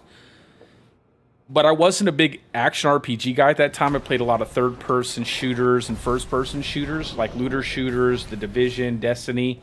And when I came back to action RPGs, it was already far too complicated for me to get any enjoyment out of it. So I didn't really ever play PoE 1 to the point where I can say, oh, I played PoE. But I know the game is good because, come on, I mean, the community absolutely loves the game. So, and it has a massive community. And GGG has such a good reputation. So I'm pretty excited for PoE 2, man.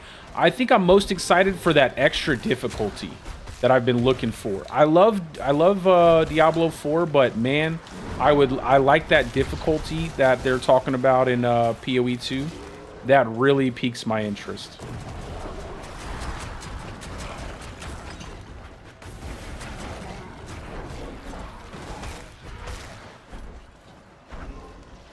Oh man, the Division, bro. I really, unfortunately, one of the greatest gaming franchises belongs to one of the worst game developers in Ubisoft. So I really hope that they can make a Division 3. Man, I love the Division. It's probably my favorite looter shooter. I love the Dark Zone. It's so intense. Sometimes you get in some really cool gunfights. I would love to be able to play Division 3, stream that, make builds for that stuff. It's been a long time since I played the Division. Oh, dude, bro, I'm right there. Man, when D1 dropped, I was on that thing like an alcoholic, bro. I was every day. I was sweating it out. I was doing everything I could. I remember there was a glitch with one of the masks that would regenerate your health. And I would like solo Dark Zone, use that glitch to like fight parties of people and stuff because I always played solo. It was so much fun. And I was so disappointed when like the first big operation, I can't remember what it was called, but it was so glitched out that literally you couldn't find a party that wasn't glitching it. Like they would glitch behind the map and they would shoot the giant tank in the center of the map or whatever. I was so sad. That was one of the one thing that did kind of ruin it for me is there were so many people glitching out of the map and stuff in the Dark Zone, glitching out of the maps and the different strikes you could do that it just, I didn't want to play that. It's like every lobby was just people glitching. Yeah, and hacking too. Lots of hacks. I think it was underground. Yeah, I think it was an underground one. It was like a big center room. There was a giant tank at the back of the map. You would basically have to attack that tank. And then obviously kill all the enemies that spawn as you attack the tank. I can't remember the name of it though. It's been so long. But it was so much fun. And I loved all the cosmetics and stuff. And I thought the story was pretty cool too. The idea that there was like this big pandemic, it shut down major cities, and you were like trying to track this guy down. I thought it was pretty dope.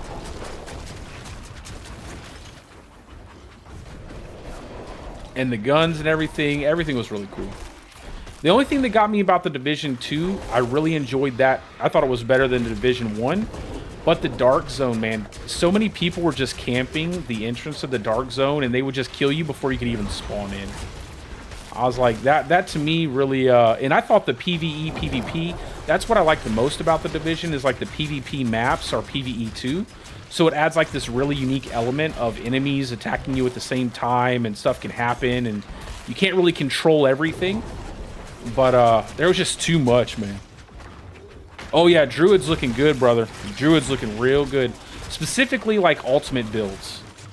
They can be a bit of a pesty kind of build to play, but once you get the hang of it, they're actually really good. You got to overpower crit and then hit the double damage rune word every single time. And when you're scaling into high tier pits, and you're just melting enemies. I've hit, I think earlier I hit a 96 billion or something like that with one tick of Lacerate, and that's with scuffed gear. Like I said, I'm sorry if I'm repeating anything, guys. I'm just like anybody who comes in that might not have heard what I said earlier. I try to keep everybody filled in on what's going on. And kill, nice, the counter hacker. I do remember there were a few people who were doing that. I thought that was pretty nice. The chivalry, the white knighting, the keeping everybody. I like that. So that was kind of cool. Saving us from the evil glitchers and hackers. But yeah, I always loved the way they did the PvP in that game. I thought it was really intense. You know, what was it called? When you turn yourself into a targetable, like you were attacking enemies. I forget what it's called. Rogue. When you went rogue, and then everybody could see you on the map, and they were like chasing you like crazy. Yeah, PvE, PvP, PvPvE is probably my most favorite way to do PvP. Just having that randomness. Because a lot of the PvE enemies were super tough, man. They were really tough. They did plenty of damage to kill you. And if you were a person who soloed like I did a lot, you could use that to your advantage. Like, if you knew how to play around the mechanics. They were not, they were definitely, some of them did more, like, crazy amounts of damage.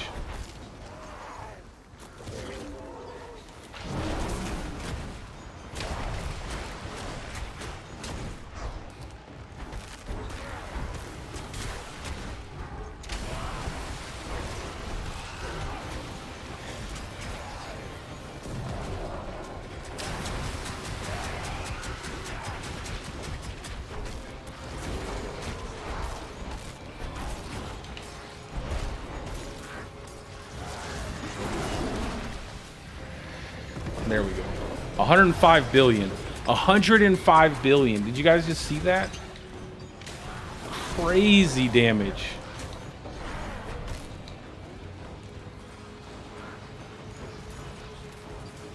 Let's see, just bang and bang. Actually, that's not too bad. You can activate your, so that's actually pretty good rune word, man. That's probably the best rune word we have. Now I just need more cooldown. More cooldown, more cooldown, more cooldown.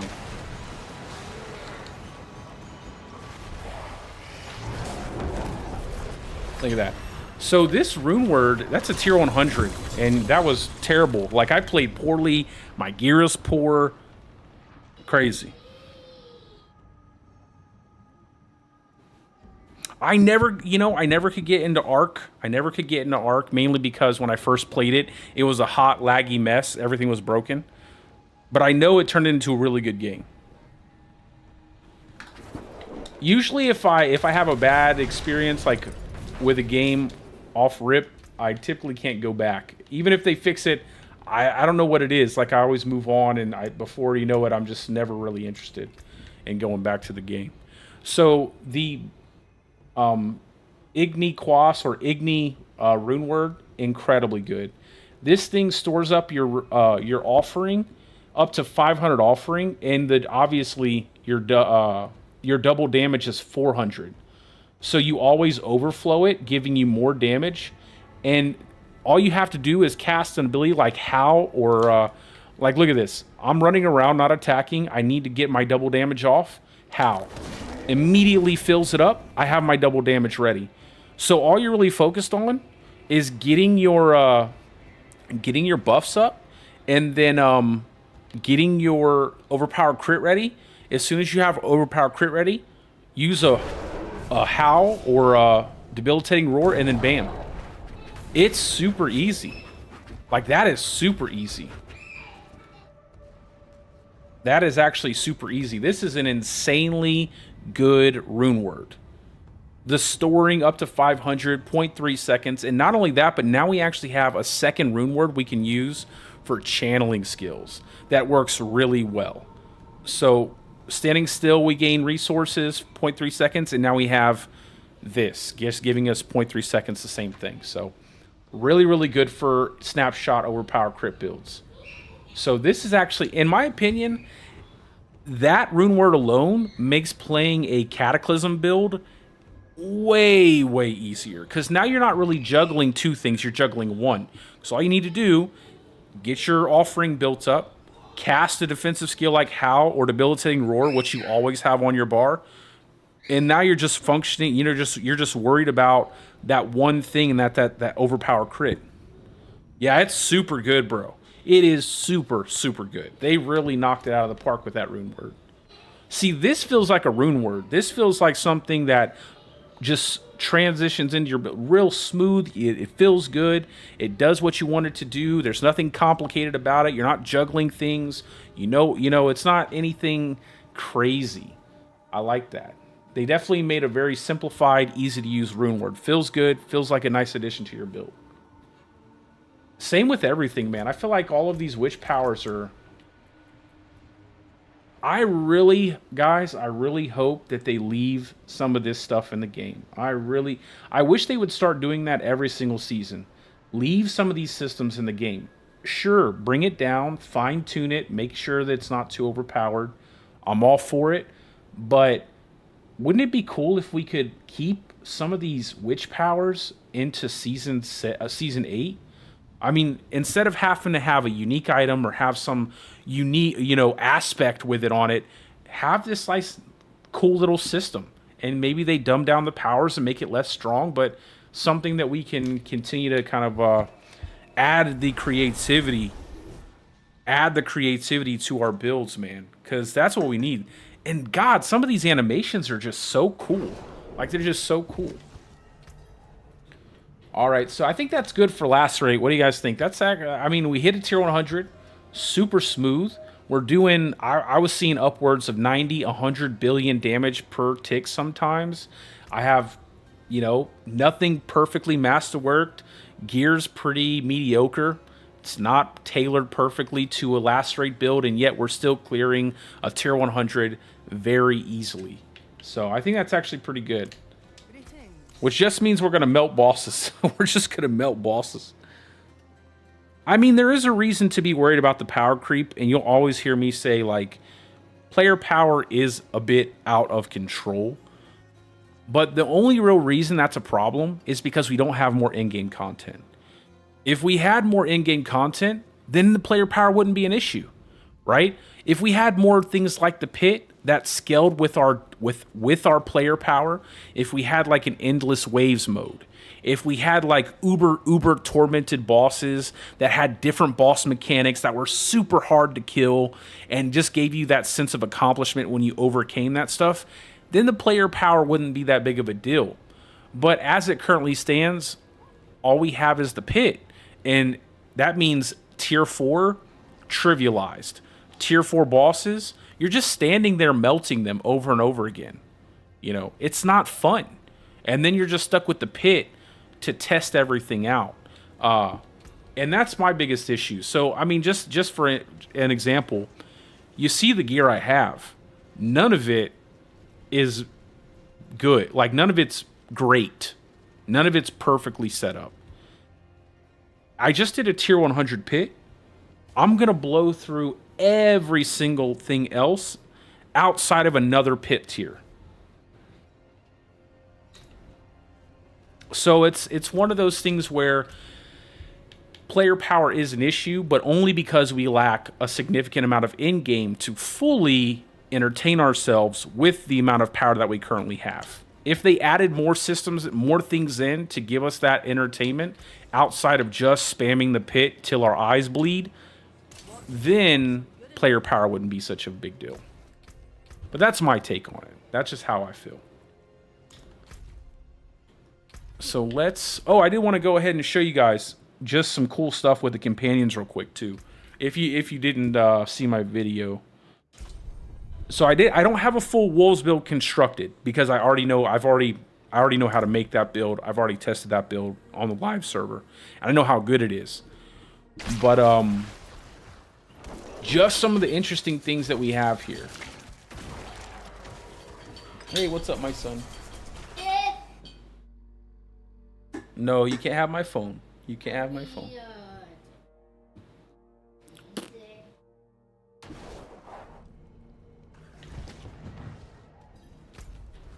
Oh, it's pretty laggy. Seems like it's pretty laggy when we log in.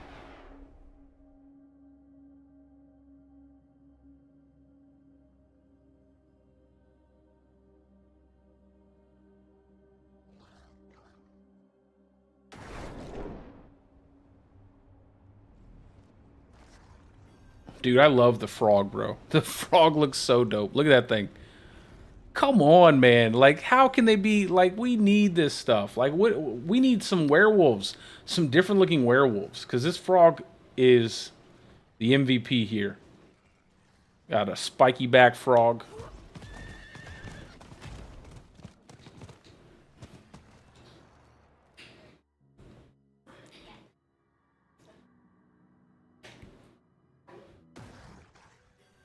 Alright, so... for the companion enjoyers. So now that they've fixed the companion skills, they all work, like all the tags work, but more specifically, Lust for Carnage works. The Thunderstruck node, for some reason, doesn't work with the passive attack, but it does work with the active attack of wolves. And your summons, you still get the bug. I don't know if it's a bug. It might actually be intentional. But you still get +1 companion while you have a shroud on your character. And then all of your summoning witch powers actually count as summons towards your shepherd's aspect. So Vengeful Spirit increases the damage. So does Poison Frog Servant. Increases the damage of your shepherd's aspect. Giving you more, obviously, giving you more companion damage. But my favorite thing, hey, what's up, brother? My favorite thing about all of these witch powers is the growth power, which gives you monster-sized companions. Like, how is this not... How did this just now start existing? This is crazy. So tons and tons of stuff. So just to go over some of my powers that I personally think will be really good for companion builds. So the Vengeful Spirit, obviously it's a summon. It counts towards your damage for your companion build. The Poisonous Frog, same thing. The Growth Witch Power, where's it at? Lasts a pretty sizable amount of time. And it gives you a massive multiplier. So tons of multiplicative damage there. And then this is just apply vulnerability. So I have the flame bats, the fire bats with the shaken soul just to apply vulnerability. And obviously you can get that on a piece of gear, but I just think it works so well because it looks cool. With the fire bats coming down from the sky. And the vulnerability lasts a very long time. Like, oh, I keep going the wrong. I think it's like 9 seconds. So you have a long duration vulnerability there. Oh, look at that. That is crazy. It increases the size of the bats, too. Like, it increases everything. The size of your Vengeful Spirit.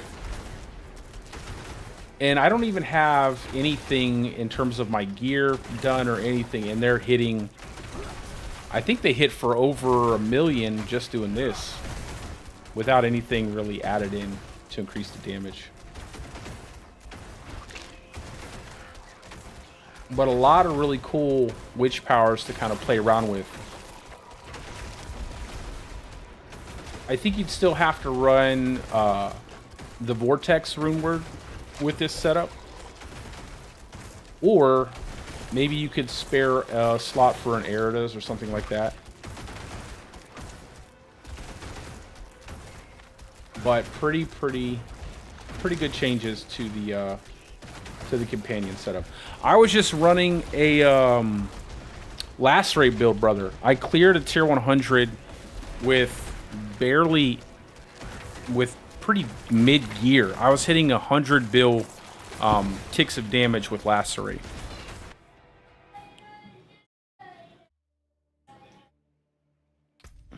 It's pretty silly.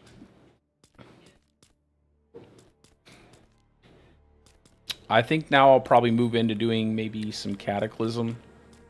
I do have a non-seasonal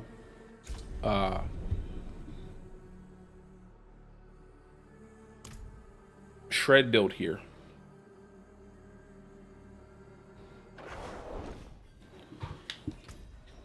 And I'm almost wondering if you could flex out the Zenith ring and have something like the new Shred Blurred Beast, and then have this be something like Retaliation for more damage instead of relying on your Zenith ring. This might be the setup that I would run in the live server.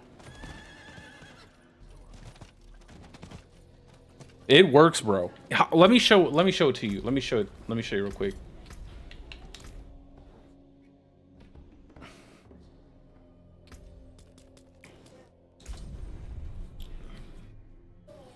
We'll do another tier 100. I'll just kind of... So, I'll show you my gear, how I have it set up.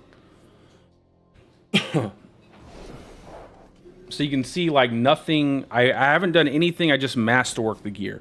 No triple crits. I'm running just like what you would typically run. You could go Shaco. I like Air Perdition. Shroud of False Death. And it's the ultimate, bro. The ultimate aspects are so good. They're so good. Look at this.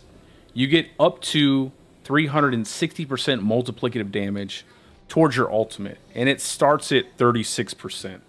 So every time you use it, it just stacks more and more and more and more. It resets at 10, but like you can cast it so often because of the fact that it has such a low cooldown. I'm using a plain set of Flicker Step. Everything's really just, just trying to get armor and resistance caps. I'm using the new amulet too, but missing the 50% multiplicative there.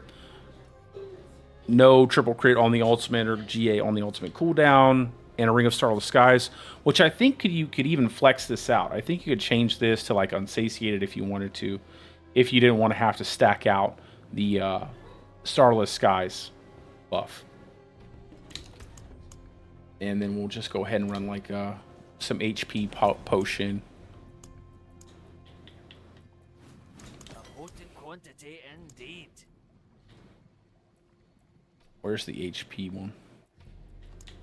Oh, they did. They swapped these. 750. Jeez. 750 HP. That's pretty crazy. And also, just so you know, this new bomber, bro, this Igni rune word says bomber. Insanely good. Insanely good.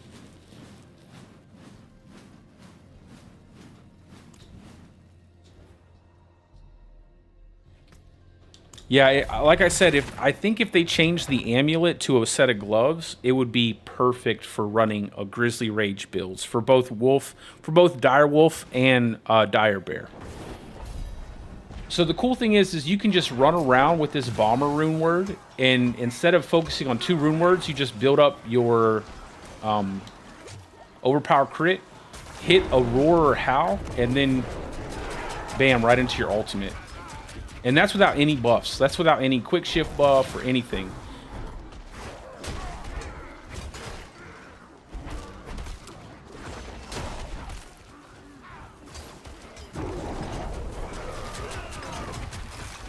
I mean, just look at I'm melting through a tier 100. Just melting. I was telling everybody earlier, I was like, I think a tier 110 will probably be like the new base for Druid. With some of these builds, they're just crazy, the amount of damage you can do.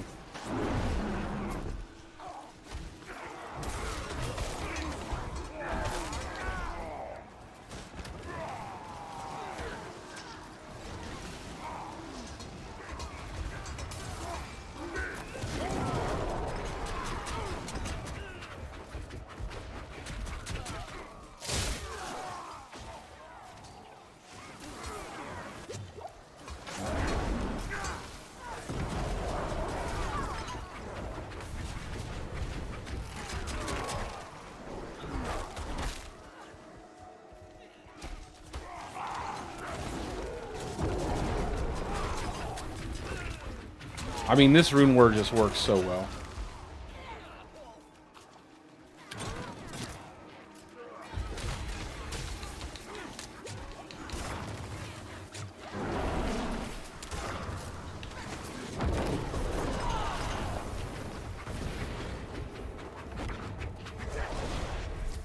I mean, and this is like with the gear that I currently have. Just imagine if you had everything perfect. Imagine if you had everything min-max. You have all your buffs up.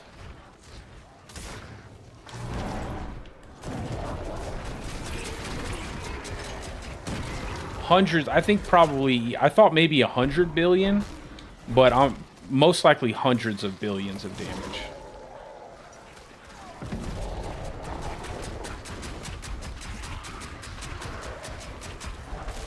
Yeah, easily. Like, it's crazy the amount of damage you're doing.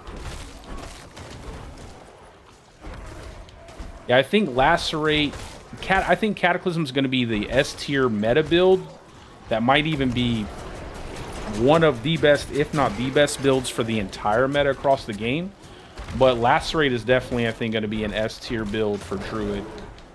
I was thinking A tier earlier, but after seeing some of the damage numbers that I've hit with just the gear that I have, I definitely feel like it's going to be S tier.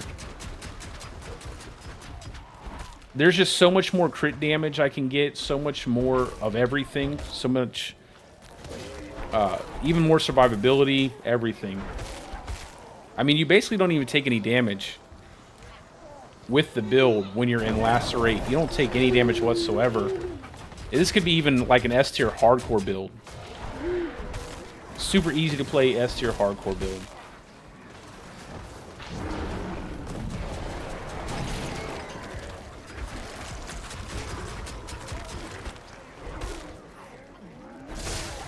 Yeah, I would say Lightning Storm's going to be pretty good too. Honestly, I feel like every Druid build's going to be pretty good.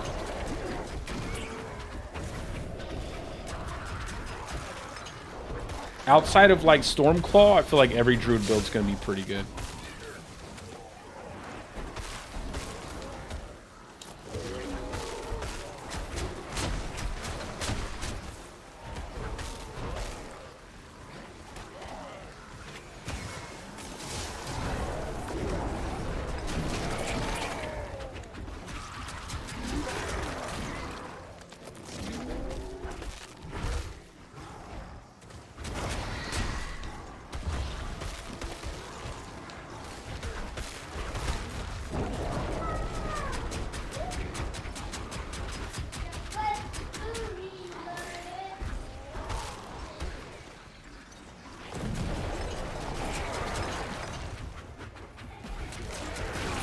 I mean, I'm playing pretty poorly, and you can see, like, I'm just blowing through a tier 100. I don't really play these types of builds, so I'm going to have to get used to this myself.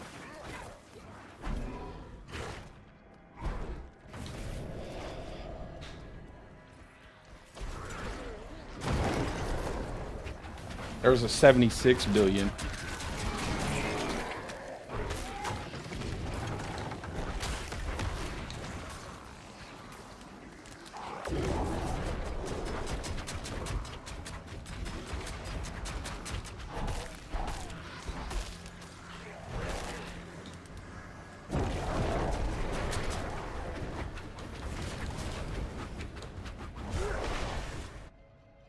Now, this is dependent on everybody else, okay? I'm just playing the Druid. I don't even know what else is going on with other people's stuff that isn't bugged. I can say this doesn't seem to be bugged, but there could be some other stuff with other builds, man. Like, there's still plenty of things to be discovered, and I'm sure plenty of things that will go undiscovered because everybody's going to be playing PoE 2 tomorrow.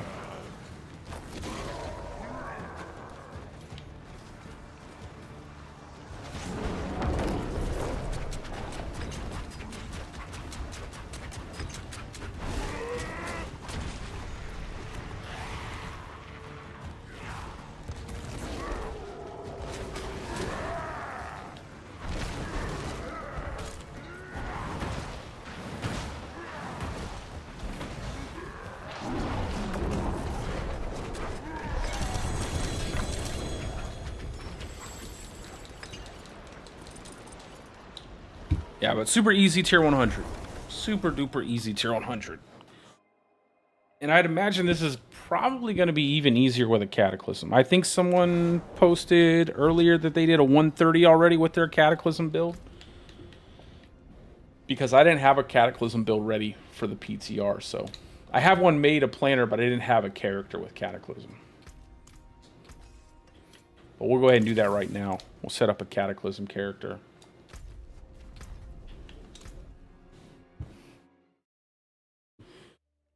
I think companion builds are going to be really good. I just think they're just going to be outshined by these ultimate builds, man. These ultimate builds are just so powerful. So powerful. And I think that new rune word makes it so much easier to hit your overpower crits, mix your double damage overpower crit, that it takes some of that pain of these builds away. Especially something like Cataclysm, which is already bugged, where all you have to do is snapshot it one time into your Cataclysm, and then you can constantly reset it, basically. You can constantly refresh your Cataclysm and never lose that buff. I don't know if that will make it into the live game, but it's already live on the current season, so we'll see what happens in Season 7. This... We need a Tempest Roar.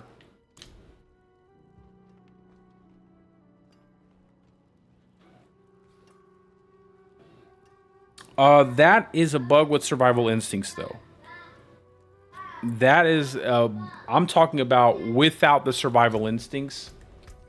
Without the Survival Instincts bug, I'm thinking you could probably easily... I'm going to try it out now, but...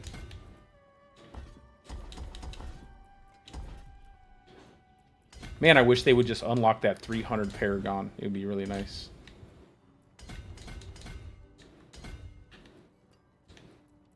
Dang, it's laggy.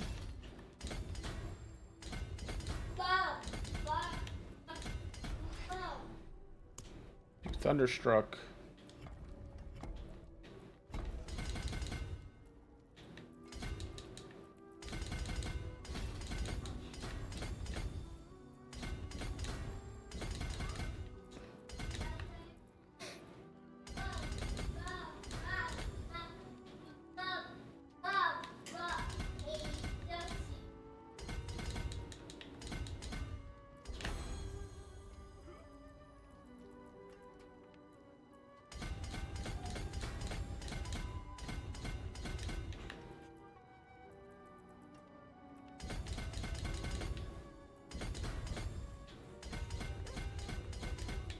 Okay, and then Lust for Carnage. No, we'll do Survival Instincts first. Do that first. I'm not going to take the node, though. Just take the stats up to the node.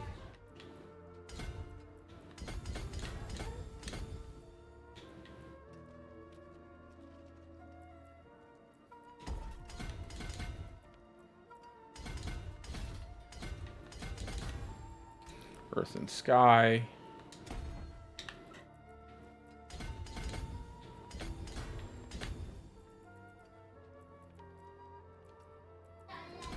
And then we'll go Lust for Carnage here.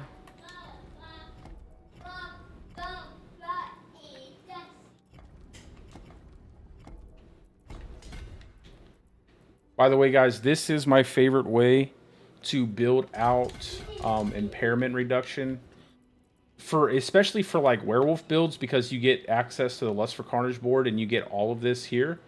I actually like this a lot instead of running Unstoppable, because you basically get stunned and then you come out of your stun. It's almost instant. As where when you depend on something like Unstoppable, you'll come out of your stun, but sometimes you can get chain stunned and then you don't have your bulwark up or you don't have your trample ready, and then you're stuck being stunned the entire time. Stunned, slowed, whatever.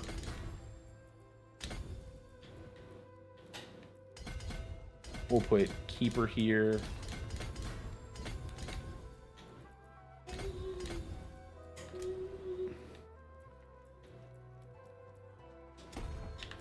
Keeper.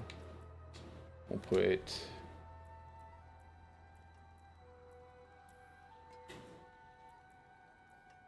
I think we'll go Fang and Claw here.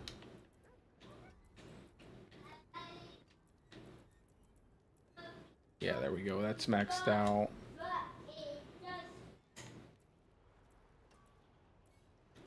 And then probably Spirit and then Spirit and then Dominate.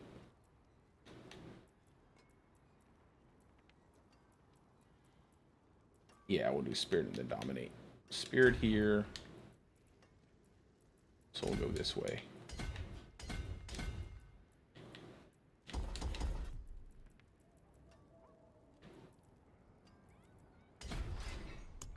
Then Ancestral Guidance.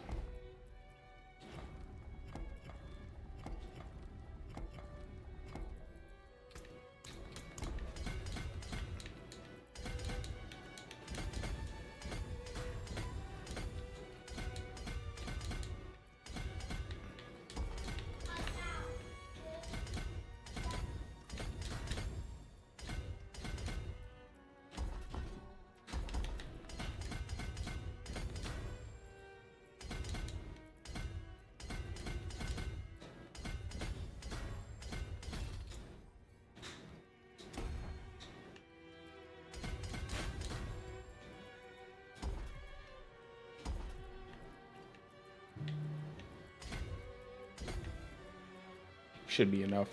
Yeah, more than enough. There, and we'll just pick up HP after that, just that way I'm more tanky.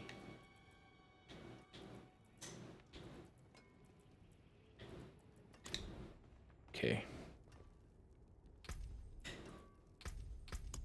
Now, basically going to be the same witch powers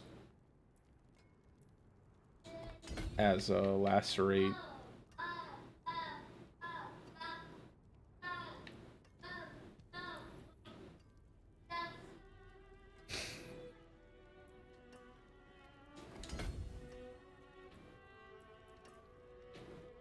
I have to just remember which ones that I had.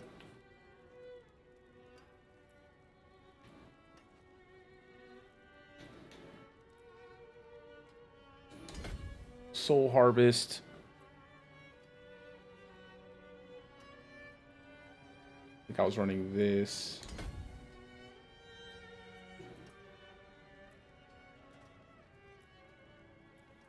Three growth and decay. Growth, decay, growth, decay. Growth, decay. And then I believe I used these two. One of these an aura, and one's a hex. I can't remember. I'll go back and look at it in a second. That'll be fine. We don't need to go too serious. We need Shroud, we need Tempest Roar, we need Eridas.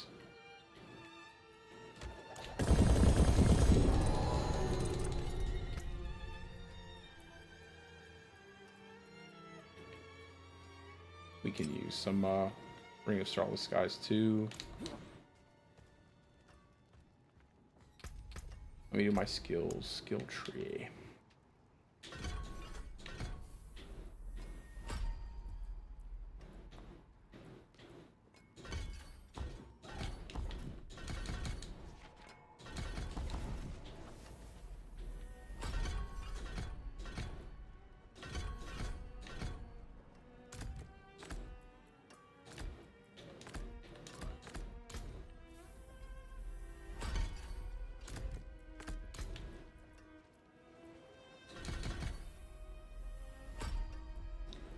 Nature's Reach.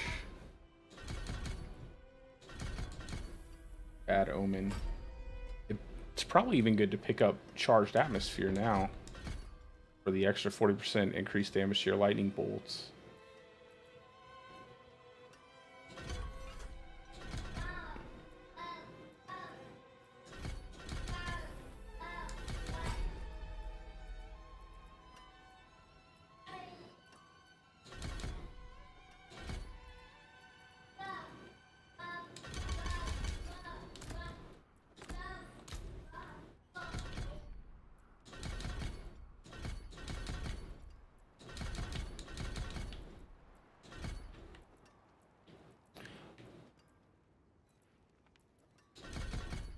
It would be interesting to try this out with Lupine Ferocity, though. We'll just kind of go with the normal kind of setup here.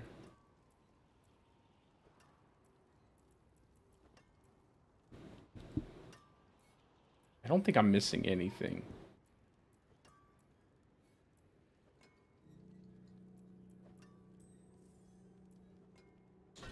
And we'll just do 2 points for more resistances. And then I will pick up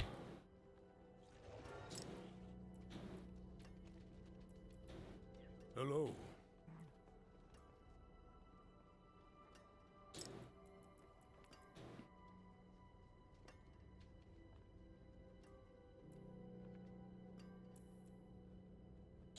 there we go, those 3.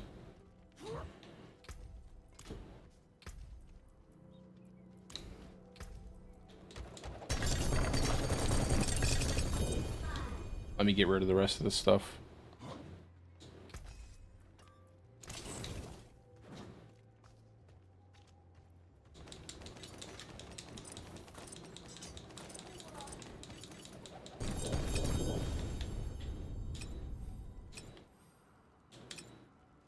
Okay, and then Tempest. I don't have a Tempest in here. I'm gonna hold on to this just to try it out. No, I didn't mean to do that.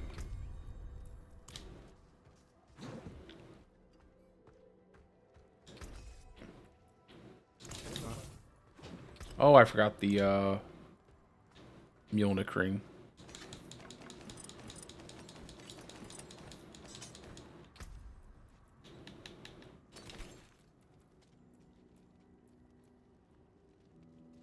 Did I trash the Tempest Roar on accident?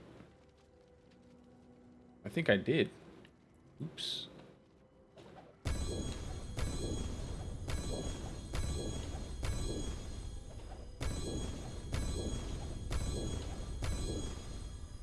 Yeah, I think I trashed it on accident. Thanks for salvage.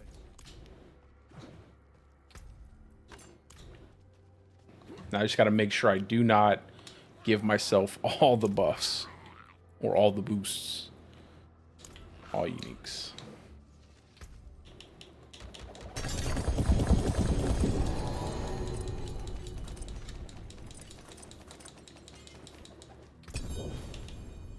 Is this better than the one I have? No. Greetings.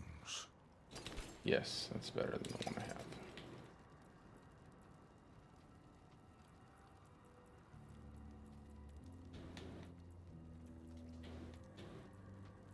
Oh, let me put these Flicker Step on too. Flicker Step. Get rid of that. Alright, there is no Tempest Roar. I do not see a Tempest Roar. Okay.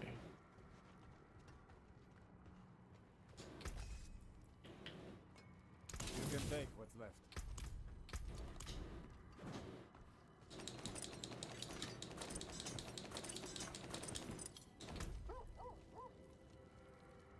%. I'll look for the one that has. Well, that's fine. 64% is fine. Doesn't have to be perfect. And then we'll get rid of that.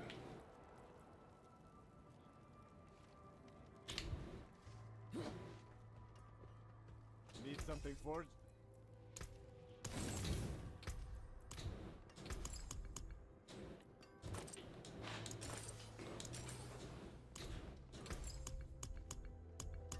Okay.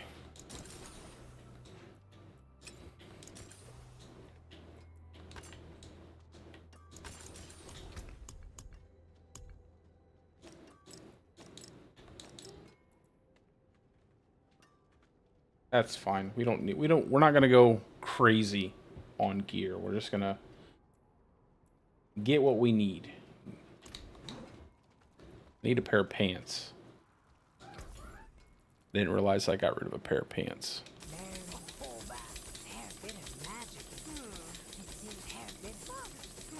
Not much, is it? What I'll do is I'll just swap over real fast to the character that I can reset constantly and get... Let me see what my gloves are. Need a pair of gloves and pants with armor or all resist.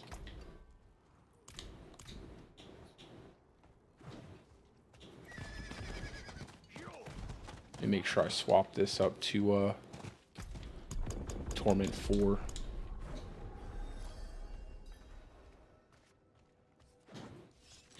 And I'll go ahead and try to temper this two-hander to give me Cataclysm damage.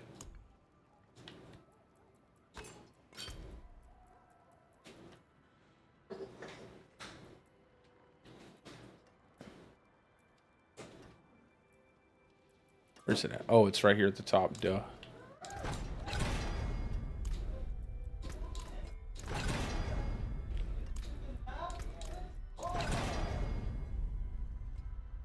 $36, come on.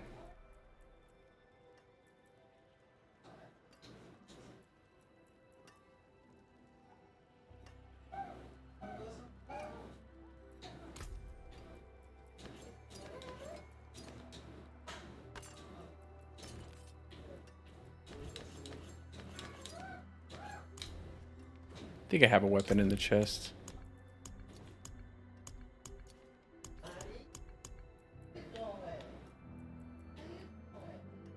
Do the same thing, Bach.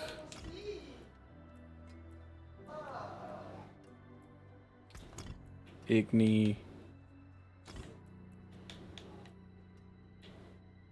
And then... and Quas.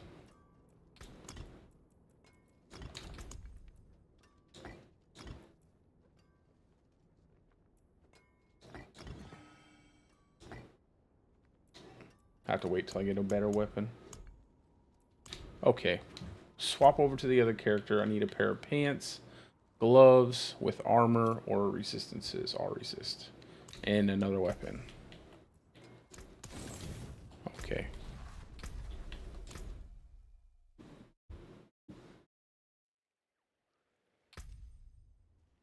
How should you test it?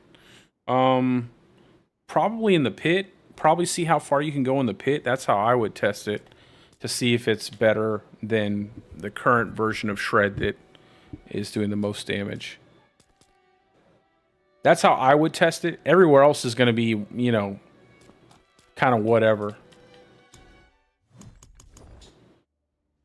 If you can get to a tier 100 pit with, you know, mediocre gear, it's way better than it currently is, I would say.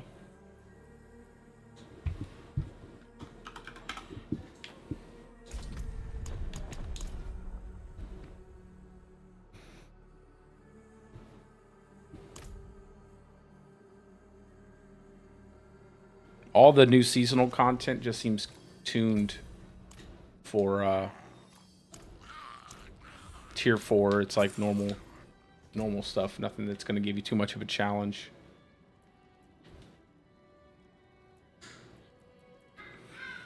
See, that's good. We'll go ahead and temper that.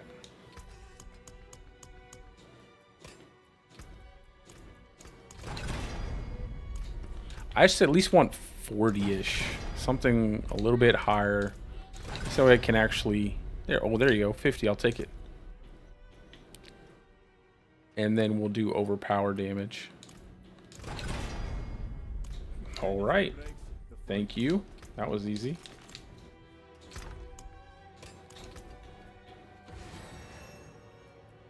So, still need gloves. Still need a pair of pants. And we might as well look at the amulet too.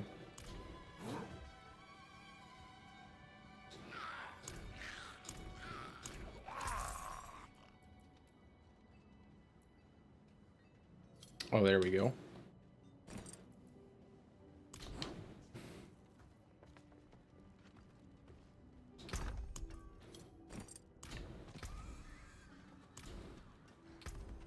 Oh, willpower, ultimate, and overpower damage.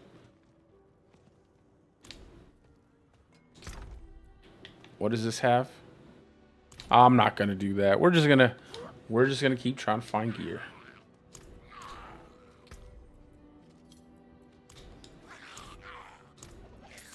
We don't need to get the best stuff.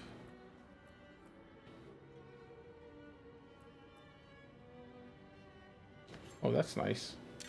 Keep that.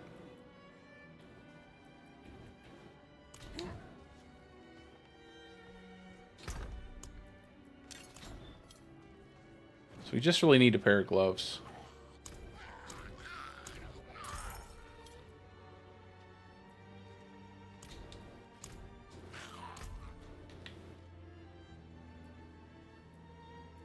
Let's look at the amulet, see if there's anything special.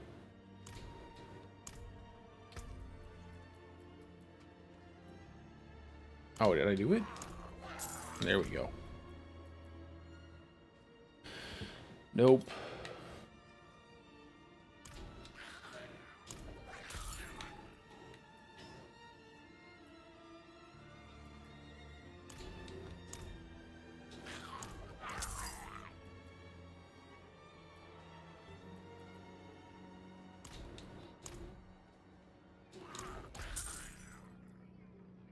Okay, there we go. Got our armor. That's all we really needed.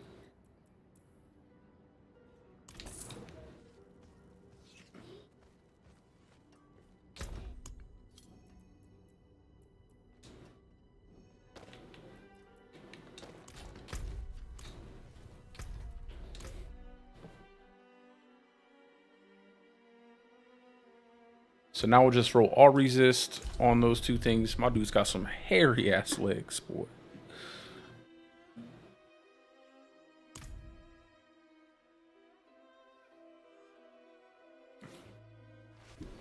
Make sure we hit our caps and then we'll go do some testing.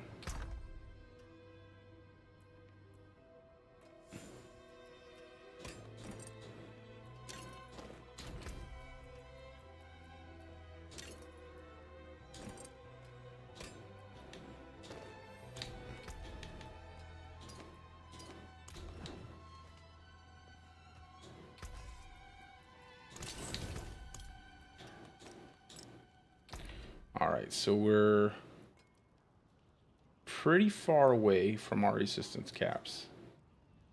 And we're close on our armor.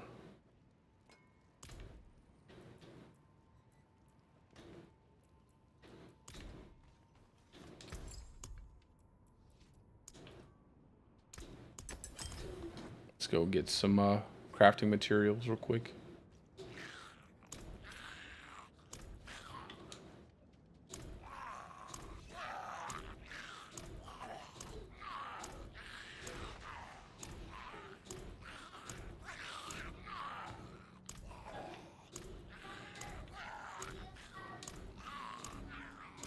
Make sure we have enough to masterwork everything.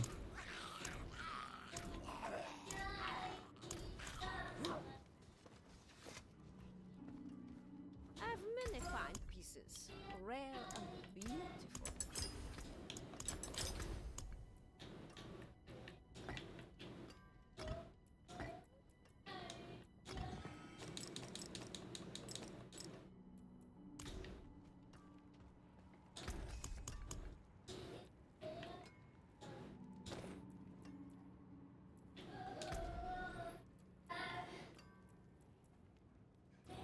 Throw some more overpower damage. Where's it at? Worldly.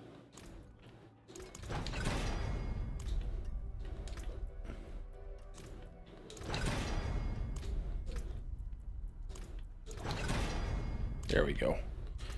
Let's see. What do we want to do for utility? Hurricane duration. Come on, don't play. Hurricane duration. I wish that we could get some reset scrolls. But the most I'll lose is the shapeshift, the storm shifter. There, oh, there we go. Perfect. Perfect. And then armor.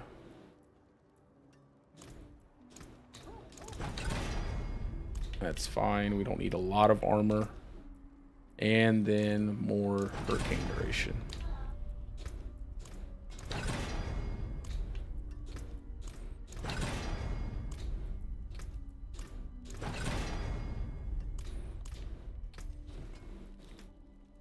Okay.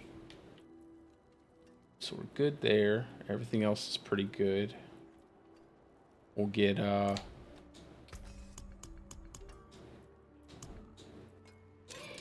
amulet. Let's see. Don't need armor.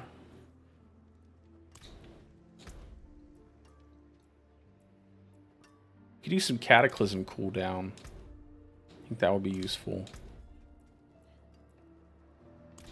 I think overpower damage and Cataclysm cooldown.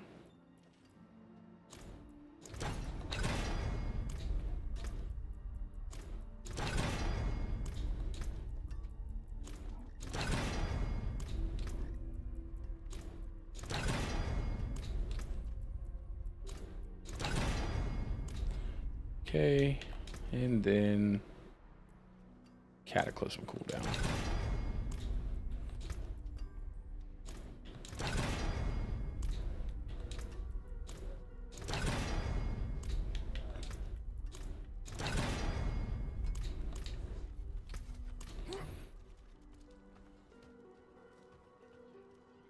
With Storm Lightning Bolt.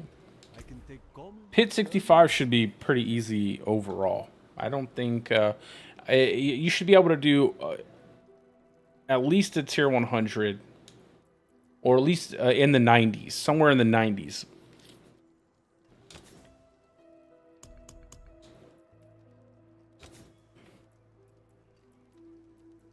We're just gonna change this to all resist.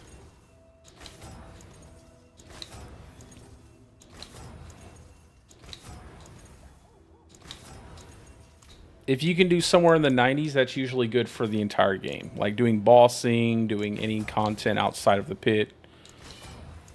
You'll have an easy time doing everything else.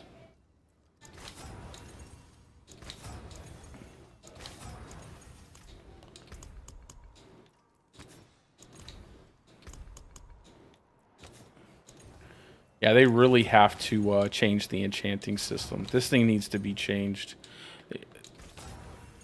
At least, if they're not going to do anything crazy, they should at least allow it to have like three affixes, maybe even 4 affixes, or dramatically cut the price of doing this.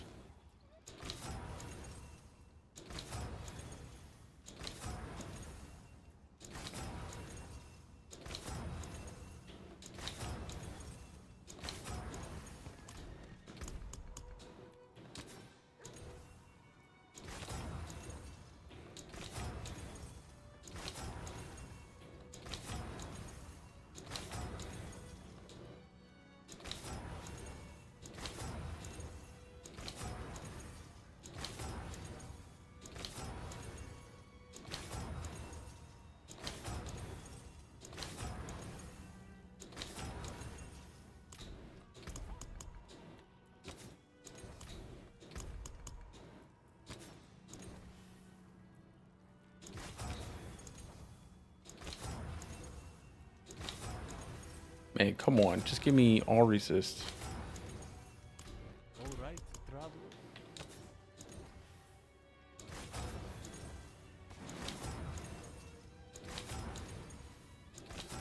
It's just crazy the amount of times you cannot get the thing that you want.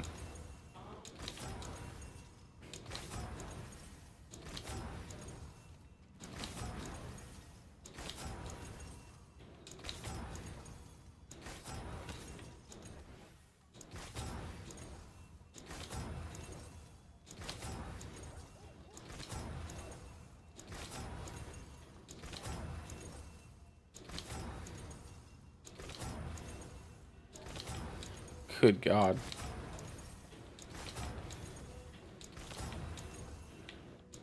Come back tomorrow, guys. I'll have this affix all set up.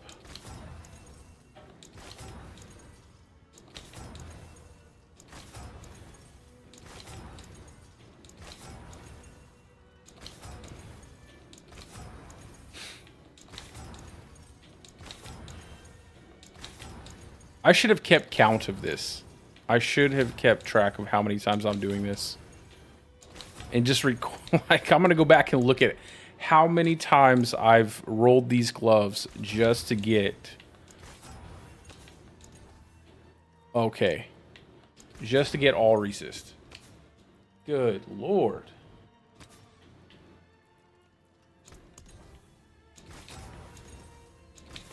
Let's hope it goes a little bit easier.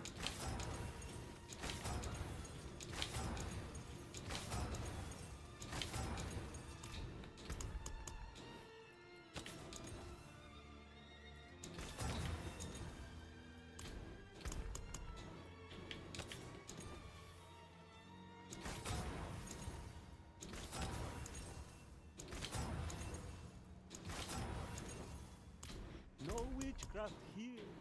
Only honest magic.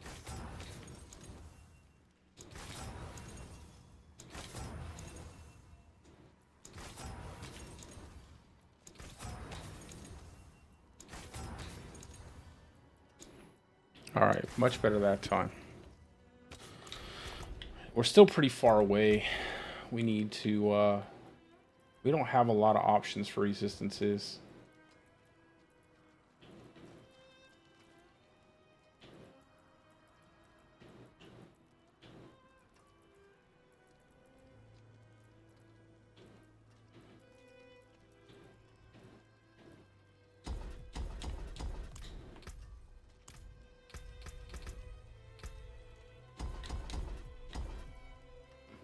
Okay, we'll just pick up resistances.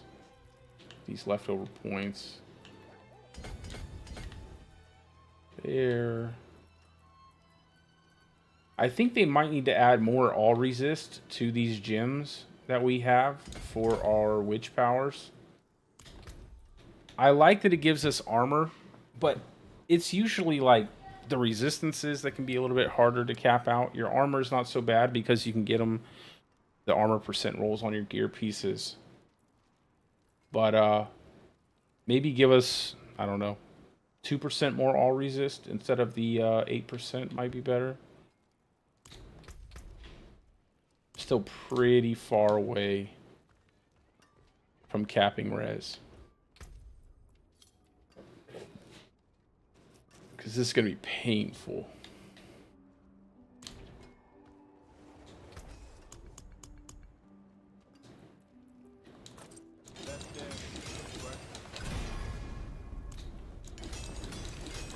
Oh, this makes it even better. Tempest Drawer has maximum resource too, so that's a big big help for boosting up your Cataclysm damage from your Ancestral Guidance node.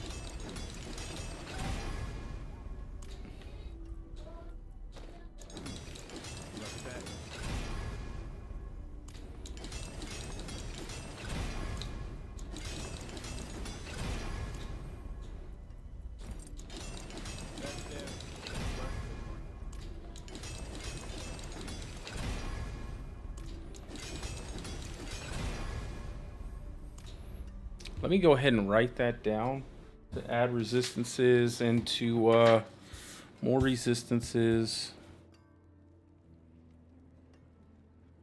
Seasonal gems, more all res, and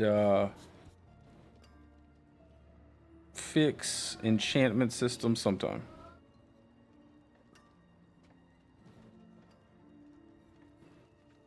That will not happen. They need to also add an auction house. Auction house is so important right now. The economy gets so inflated early on because of all the RMT that's going on. that people who play casually, they can't even like they can't even get what they need for their gear, and everything's so expensive they can't trade. It'd be nice if they had an auction house so people who didn't want to use third-party sites that crash every day could just, you know, casually just go throw up an item in the auction house without wondering how much it's worth or...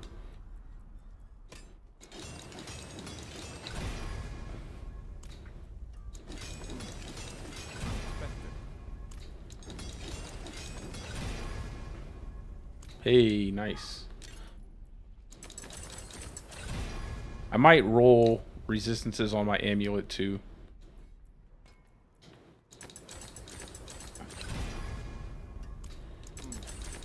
Unexpected.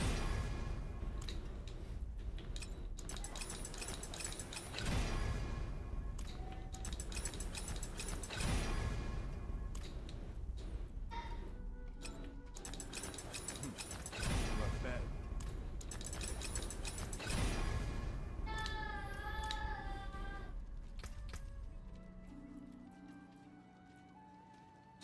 Max spirit, max HP, spirit bond here. Increased duration. And let's go with overload. I think overload's going to be the best now to cause that poison damage anyway. We need the poison damage. We have 11 points. How far away? Yeah, just need to roll some all resist on our amulet. That way we don't die every 2 seconds. And make sure you can get, I'm fairly certain, yeah, pretty hefty chunk of all res. Should put us at cap. Oh, you see how easy I got in Venom? When you're not looking for it, you get in Venom.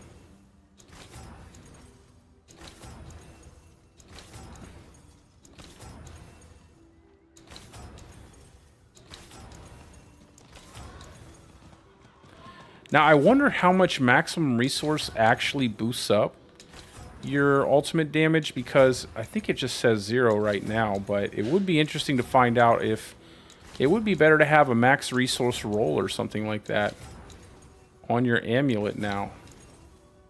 There we go. Okay. And then our aspects. So let's do... I think we'll do the same thing. We'll go with...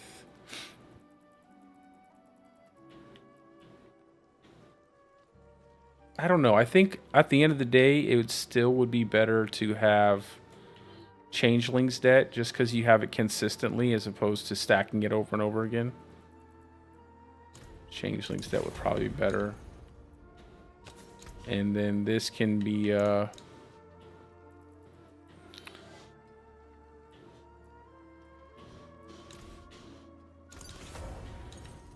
set of unsatiated, use that. And then here, instead of Edge Master, you can use the Brawler aspect for the 4 additional. You could also use just Edge Master. It wouldn't really, I think it, you could either, you know what you could probably do? You could probably put the Apogic aspect on your gloves and leave unsatiated on the amulet. But this should be fine. Father bless. The extra ranks are kind of nice anyway.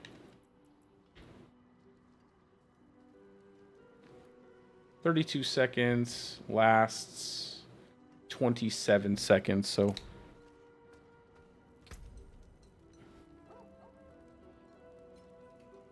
yeah, I know, bro. Yeah, so you can pretty much just get your stuff from the vendor now. So it's much easier to do the PTR stuff.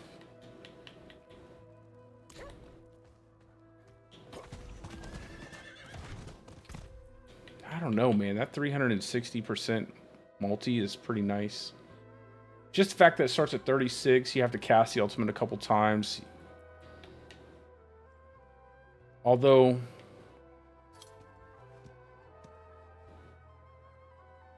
you could swap them.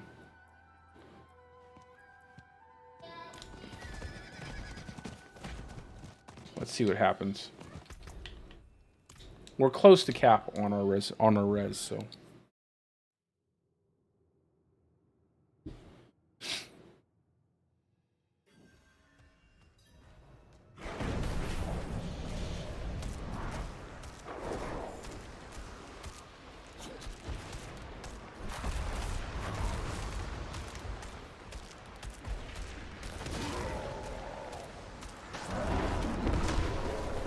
$10 billion, 13 billion, 26 billion. Oh, I forgot the, you know what? That's on me. Let me go. Terrible test, guys. Shame on me. Shame on me. I forgot the lightning bolt. The new season mechanic, Harry. It's witch powers. They're actually really cool. They're actually pretty transformative at some of the things that they do. I'm actually pretty surprised the level of creativity they put into the season mechanic. Need something, huh? Pleasantly surprised and very happy with it. Okay, this will be rune workers. Rune worker. Rune worker. And look at that. 625% multiplicative damage. 625%, guys. That's going to get put right in to your Cataclysm build. It's absolutely bananas.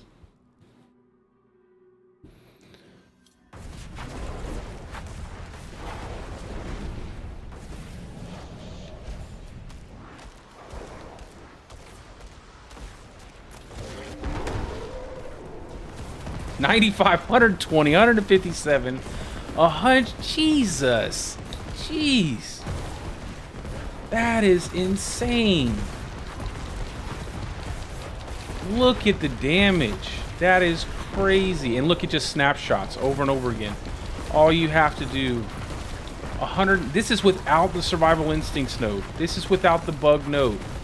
That is insane, guys. This is the S tier best build, easy. Look at this. 168 billion. Just absolutely crazy.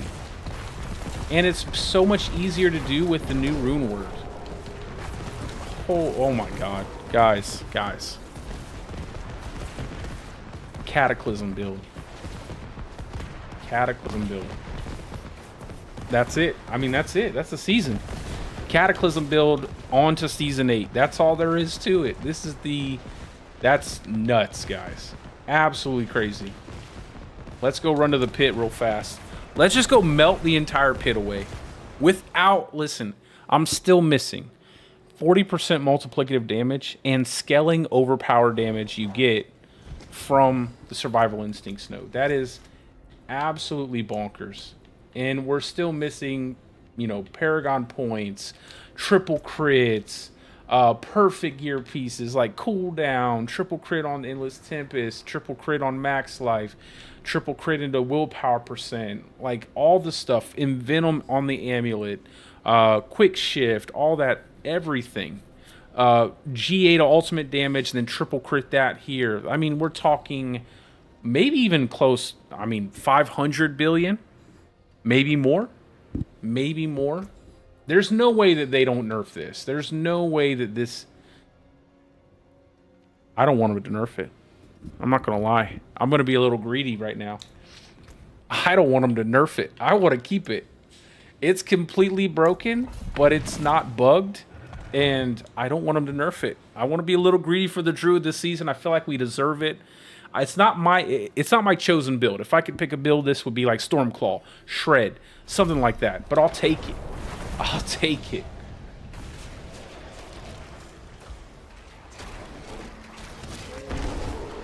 Bye. Bye, enemies. Bye, everything. Just walk through the map.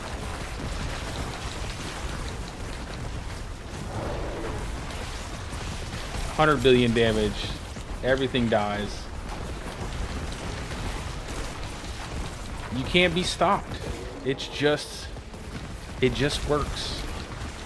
Oh, well, let's cast it again. Everything comes together. Burn it all down. Billions of damage.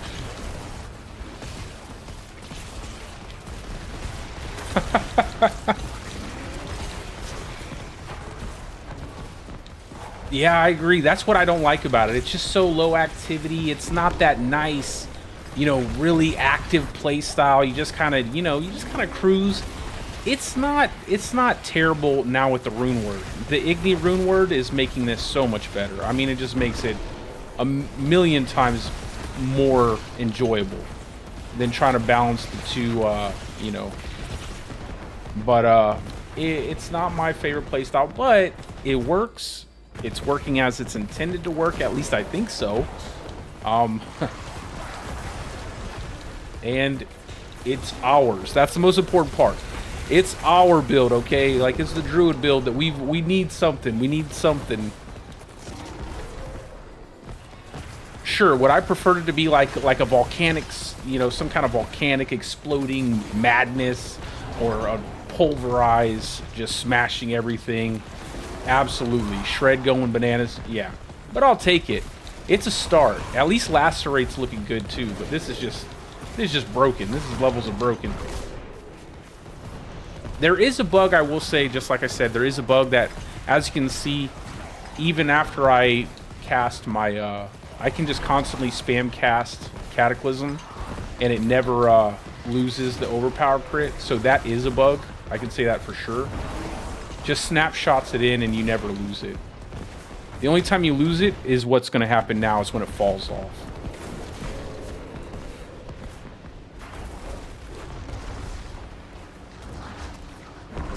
Then I can just get it right back. Look at this.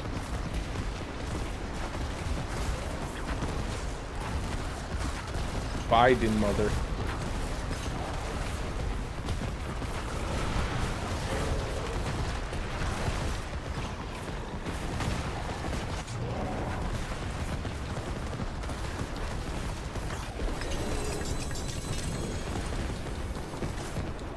That's crazy. I don't even think I was doing double damage right there. I don't even think I was doing double damage.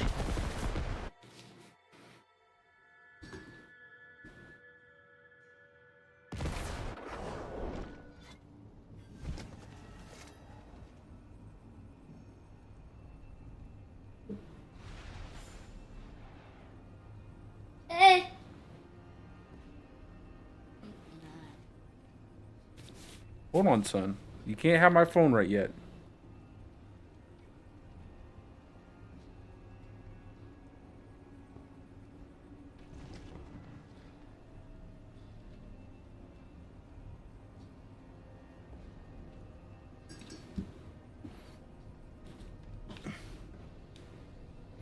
All right. Let me see if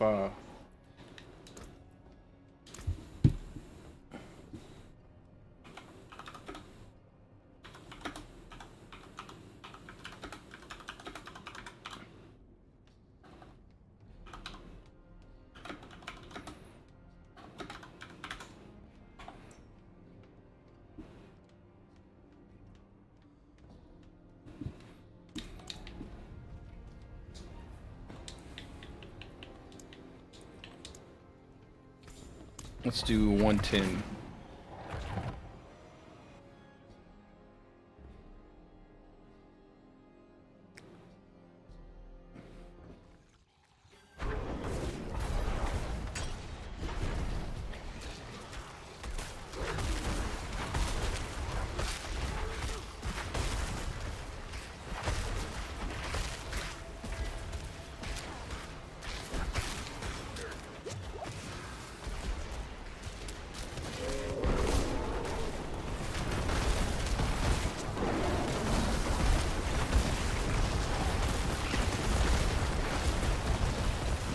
Oh, I think I missed it. I think I mistimed it. The only thing that it is, if you miss it, you have to reset. You have to kind of let it fall off. I'm just gonna die real fast, and then I'll just reset the map.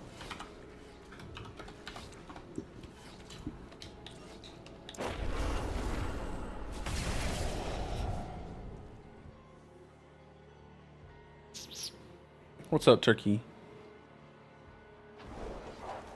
All right, let's get back in there.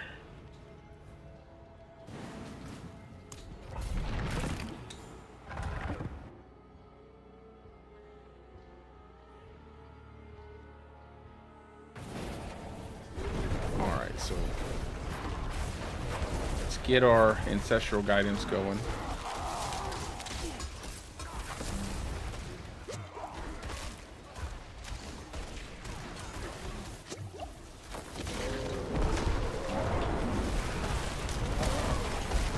And then they just all die.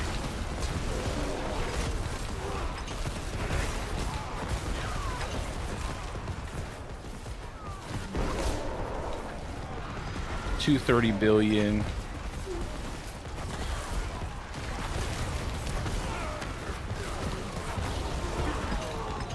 There's another 200 billion.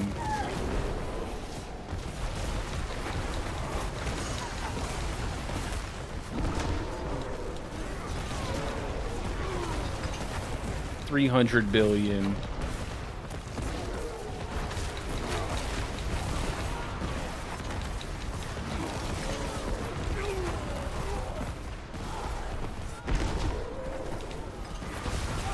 Oh, you know what I forgot to do? I forgot to put Storm Shifter on. I gotta put Storm Shifter on. That's another 5 ranks.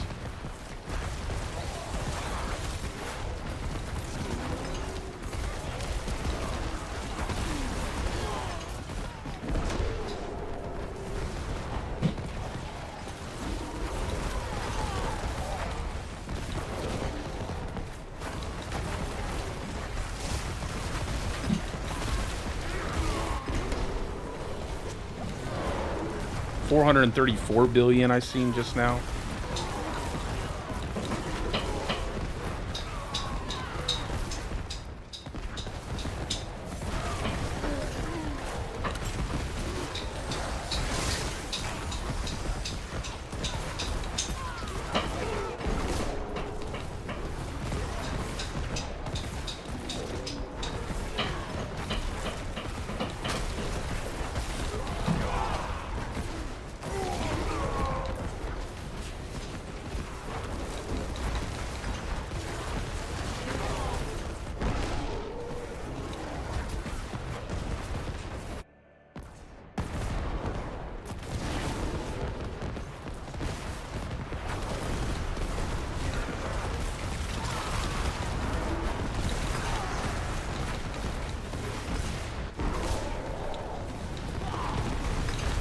Look, absolutely decimated the boss. Just decimated the boss. Tier 110, piece of cake, scuffed gear, nothing impressive here. Like, everything you could get right here, you could get probably as a casual player within the first week of playing. As a player who grinds, you'd have this in the first day. You'd have better than this in the first day if you wanted to. That's the crazy part. We're hitting hundreds of billions of damage, and it just melts everything. And that's without the bug. That's without. Now, obviously, if I slap on the survival instincts bug, I'm going to be hitting negative damage. It's going to overlap, but that's going to get fixed.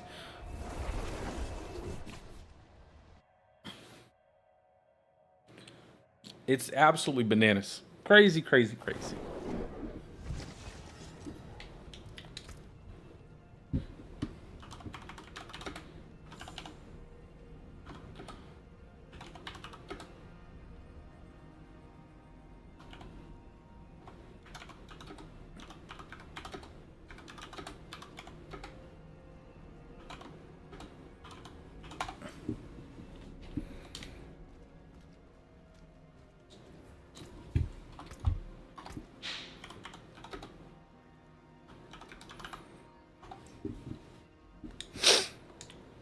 Do 115.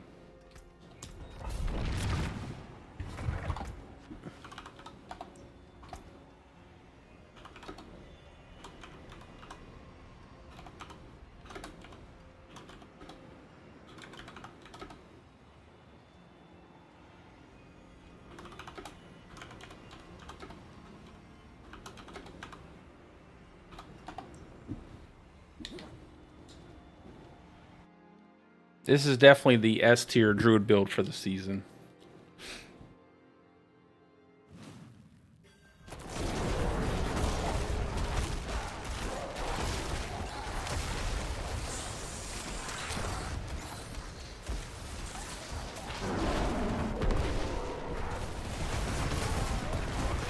Like, barring anything changing, obviously. Things change. So, by the time we get to Season 7, those patch notes might look crazy. And we might not get the crazy Cataclysm build that we're seeing right here, but who knows? We'll see. We'll wait and see.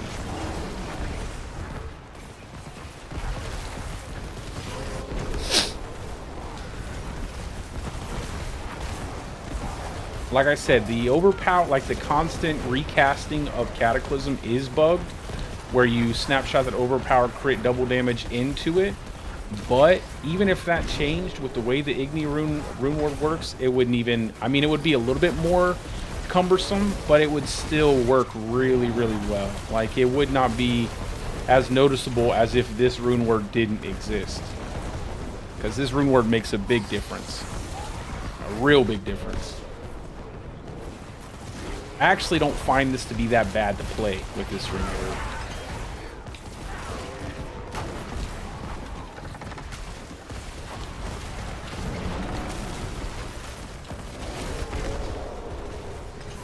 $567 billion.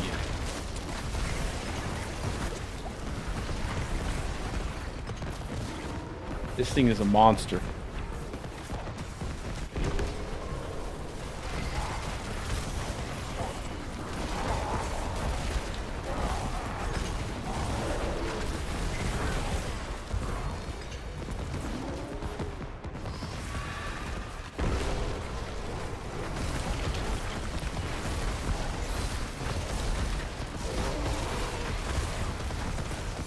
I'd probably be hitting close to 700 billion if I used the survival instincts node. But I would be, you know, because it's bugged, it would just not even be able to. It's not even testable because of how the bug functions.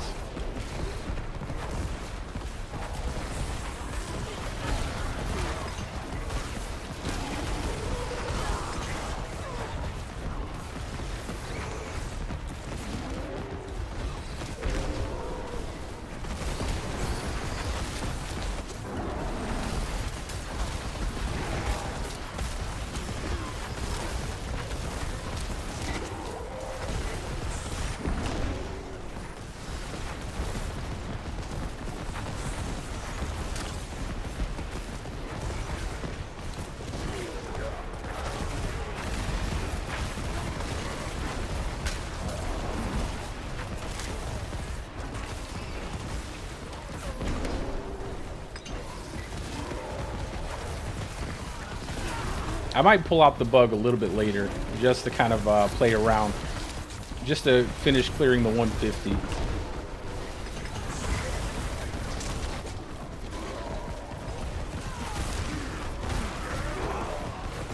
Man, I really wish I could see what this thing could do with insatiable, with survival instincts.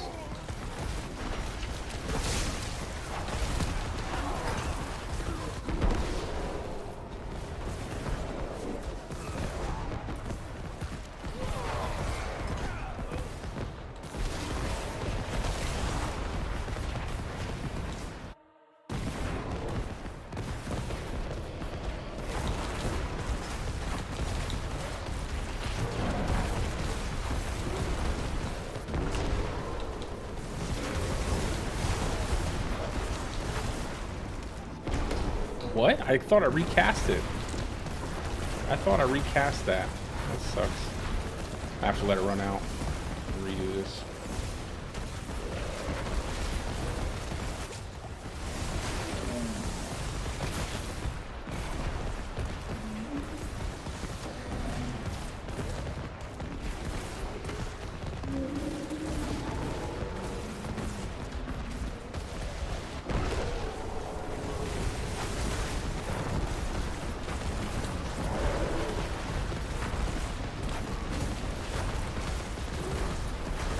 Might have waited too long on the.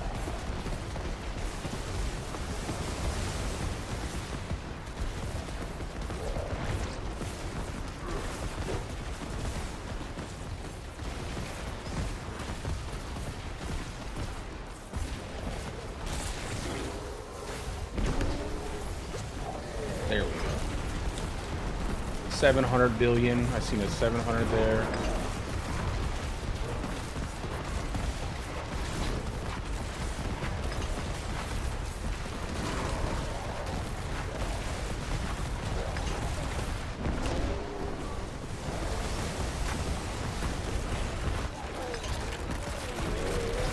$700 billion.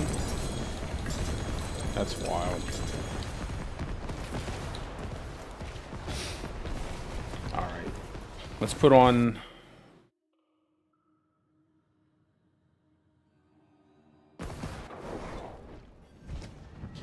Let's put on Storm Shifter real quick, so that way I hit that extra 5 ranks. That should shoot up my damage quite a bit.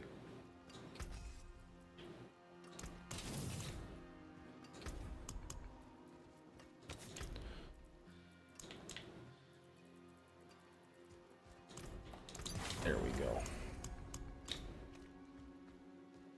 And let me repair my stuff.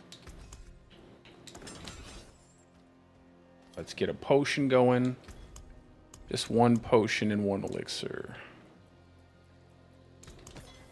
That, and I like how they broke these down so you don't have to guess anymore. You just have the 3 incense. 750 HP is a lot, man. That's crazy. All right, let's get it. 120.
I'm definitely taking a lot of damage.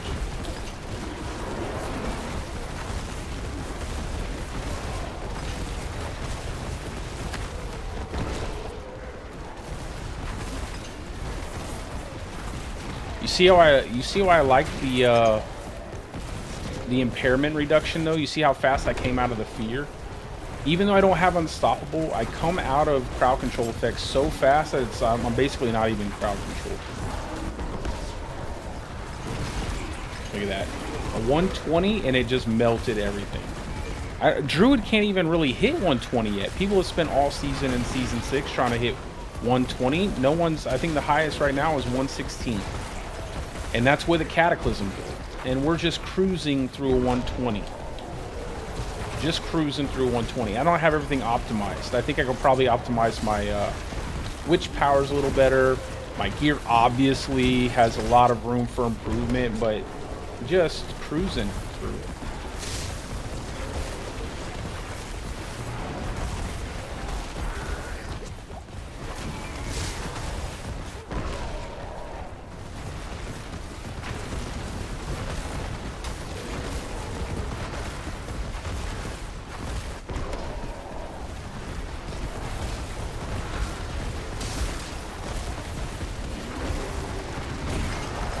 Look at that, just blowing everything up.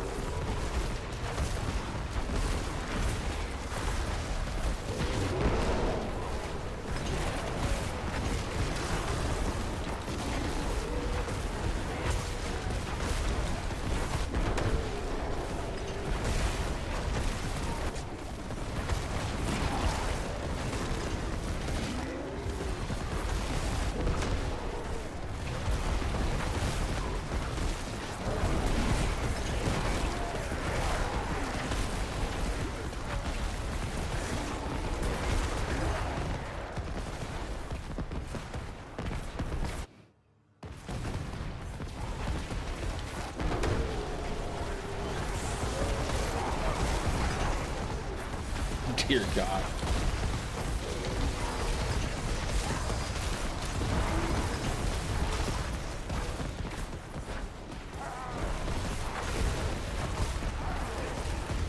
Man, I don't know. I feel like this is gonna get hit, man. I feel like this is definitely gonna get hit with the nerf hammer. I would be surprised if this gets through. Just the rune workers conduit aspect, I would be surprised.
And I mean, just one dodge, and you already have enough cooldown that you don't have to worry about losing your Cataclysm.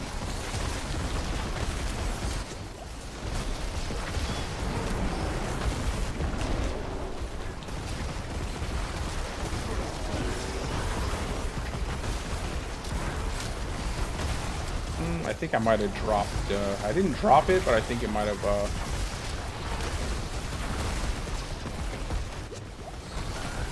been a little bit too long, maybe. I'll have to reapply the buff.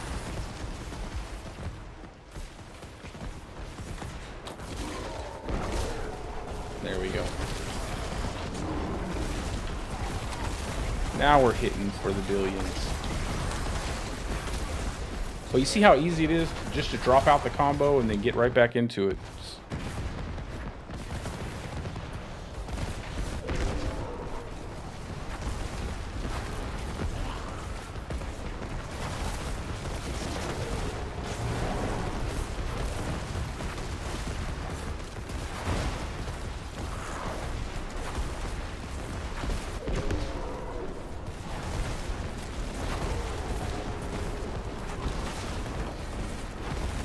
Oh, I don't think I have it all the way set up right. Okay, I'll have to let it go.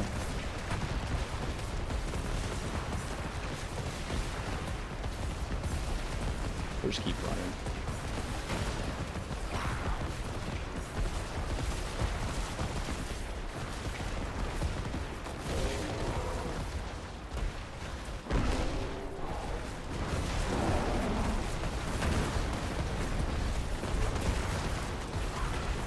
There does seem to be like a small time frame that you have, because it didn't go off again. Have to keep moving, keep running around. Let's just get our buffs up.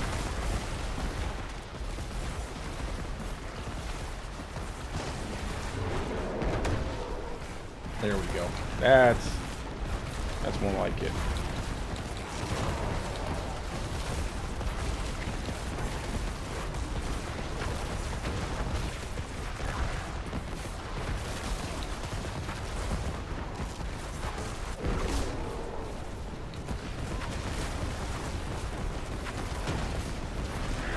No, we're still not, for some reason. 25. Still killing the boss, though.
taking a little bit longer, but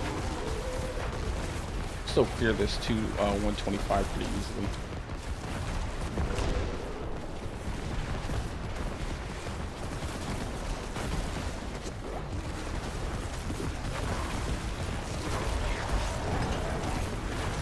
This is actually kind of nice because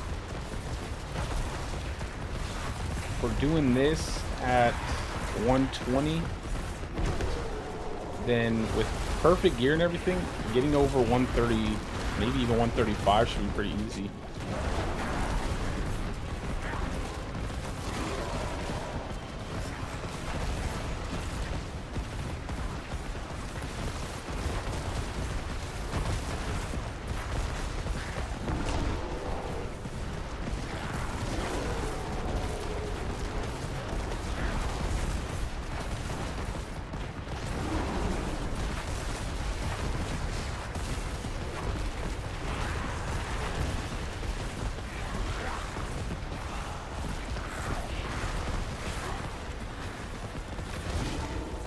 Oh, I didn't even see that. That's funny.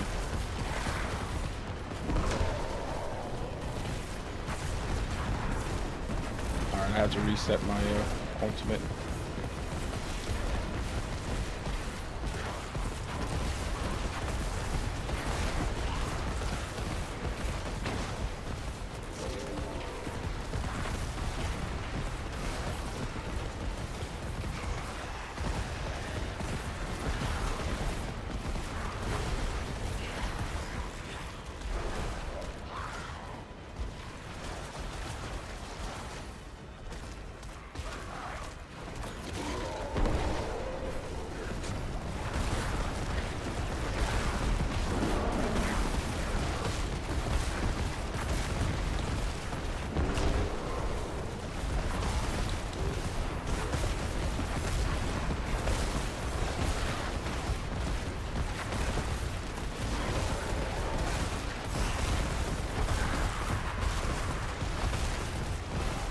I think it just dropped off again. That's weird.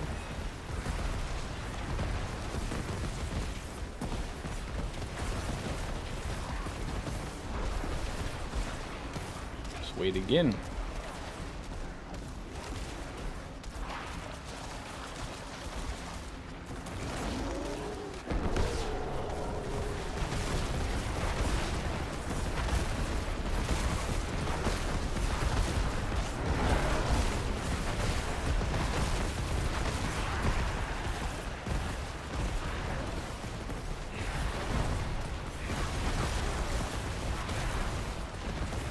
Weird.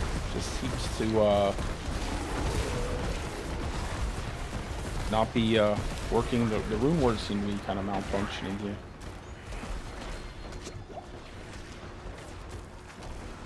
We'll definitely just take a second.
Maybe it's just this this map or something.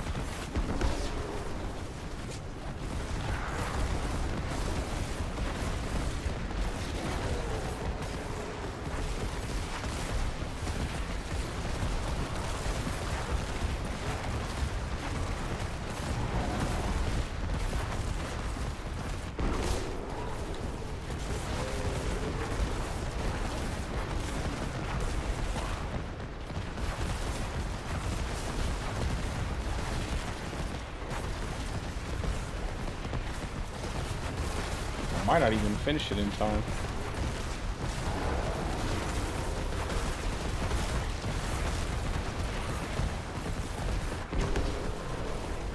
Yeah, we'll have to run back through it and see what happens. Must have been some kind of... maybe an issue that I don't know about because I don't really play this type of build.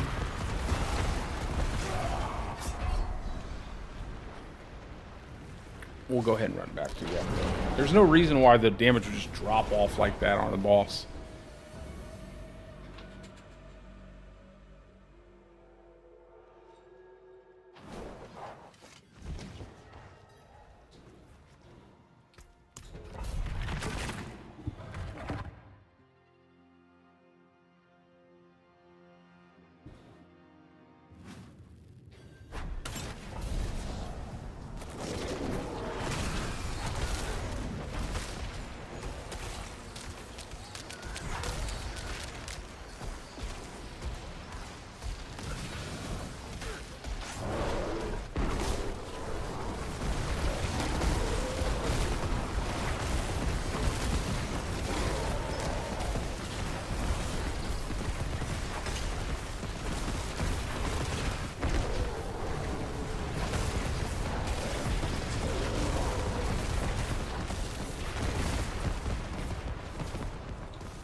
I think I'll switch Maul to Claw.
Let's see what happens. Well, it's the same boss.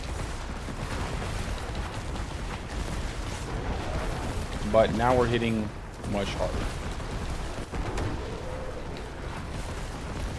Yeah. Now all of a sudden we're hitting normal. I wonder what it was. Must have been some kind of weird bug or something that occurred with that boss, last boss.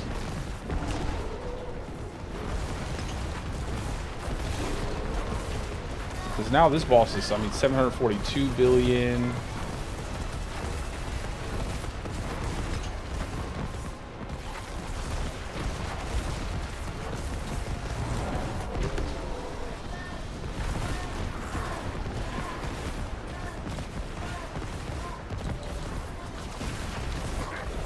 Yeah, look at that. Super easy. Not sure what exactly happened that last round, but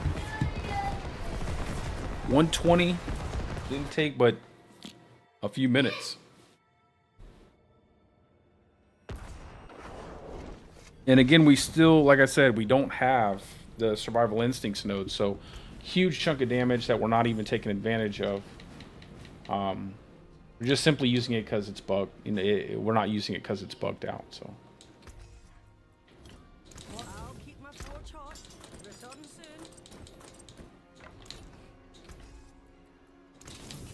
I think what I'll do is I'll probably do like 2 more. See if we can get to 130. If we hit 130, I'll be happy. And then let's go ahead and use some of these points. Spirit. I really need Earth and Sky. Let me do this. Get the additive here.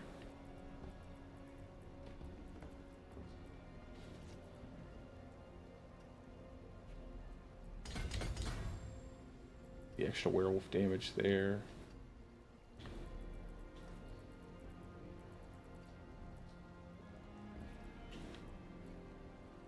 I'll do Spirit here.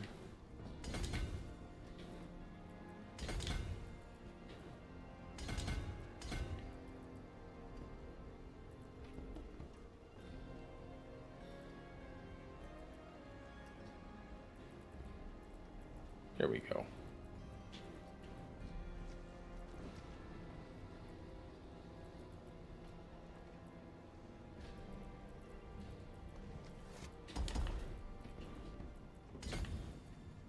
Pick that up, and we'll pick up that.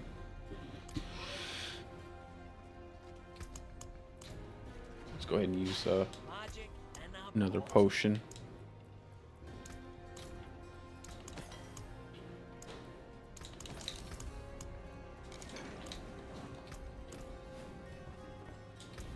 Jump into a 125.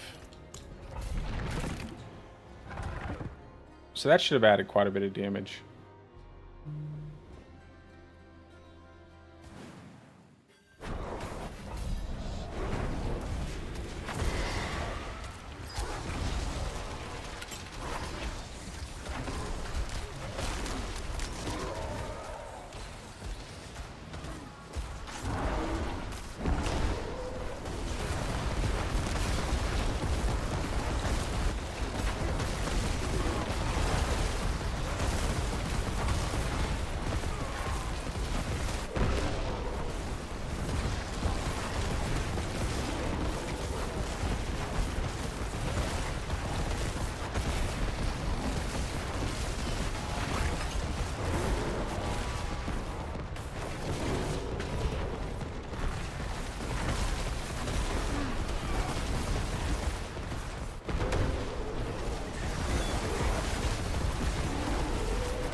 Pull him somewhere so we're not wasting too much damage.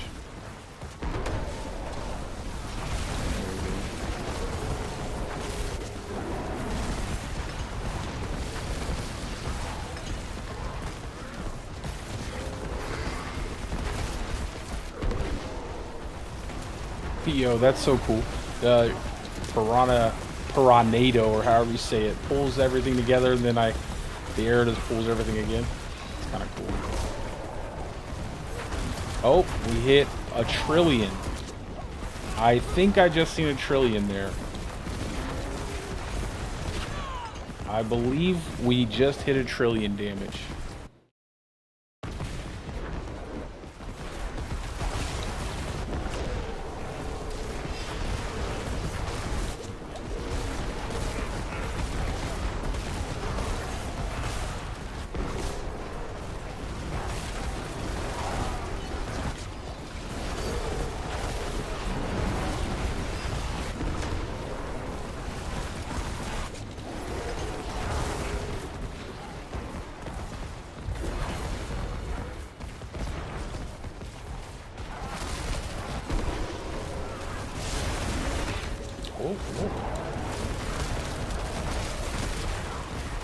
I got lazy.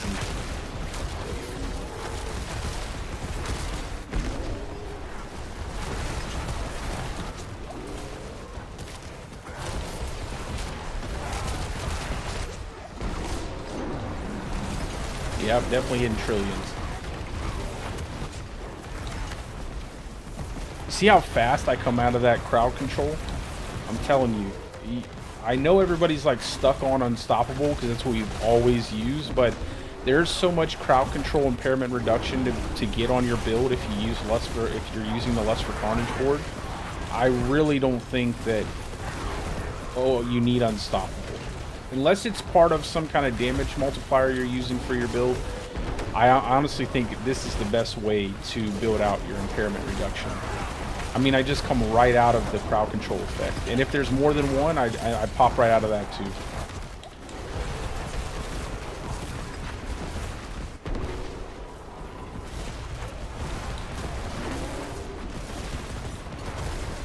$900 billion, 1 trillion. And man, it's crazy. Crazy amount of damage. Crazy.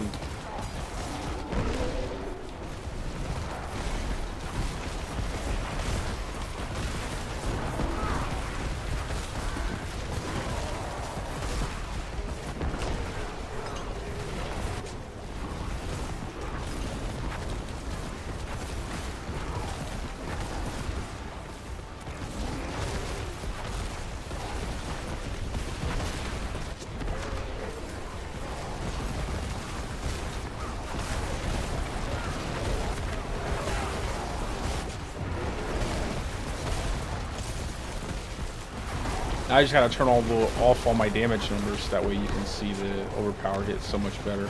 I had them on earlier because I was testing the wolves to make sure all the tags worked.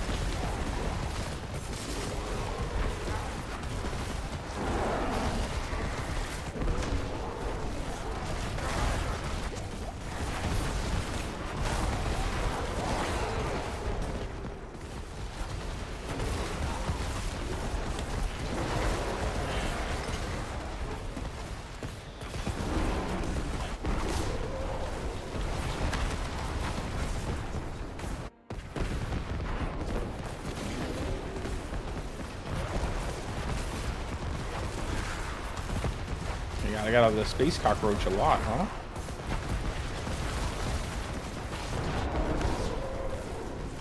$800. Oh my goodness. There's something going on here, guys.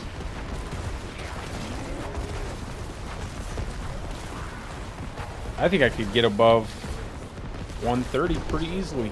931 bill. 935, a trillion, over a trillion.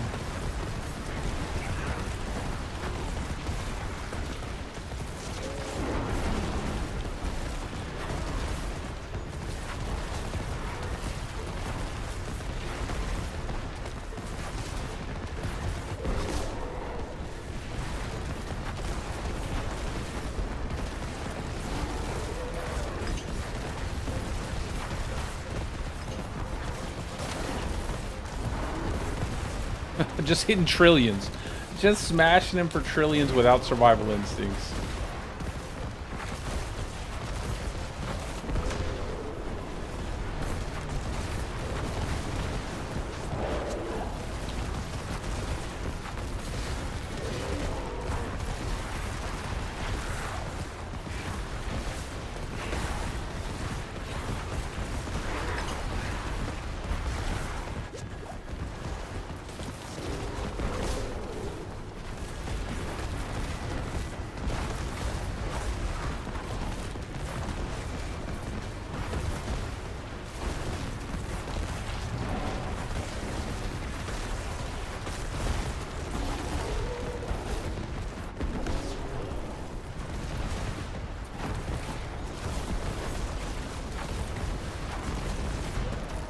Yeah, the real question is, do you want to run...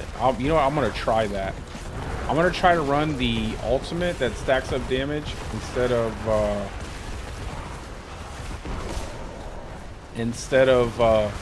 Changeling's Debt. Run that over the two-hander. I mean, look at that. Tier 2 at 125. Tons of time left to...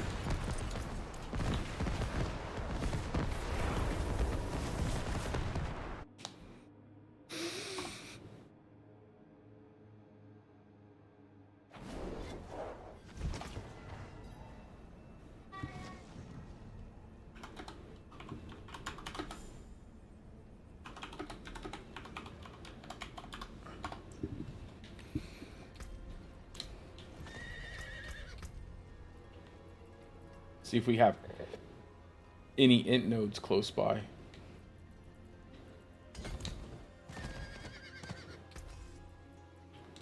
Hammer sings.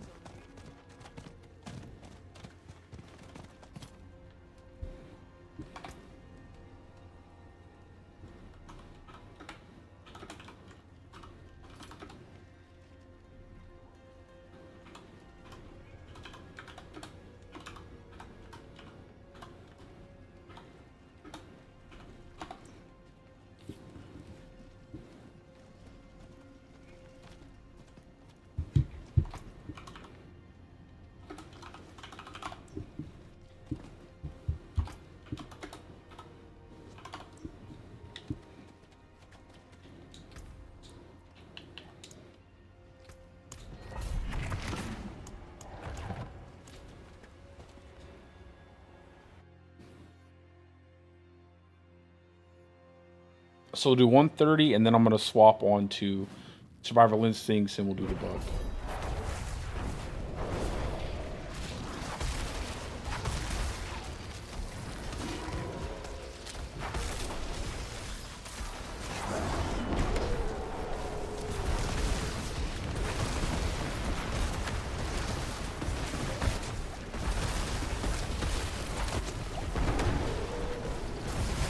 Oh, did I not hit it? I guess I didn't.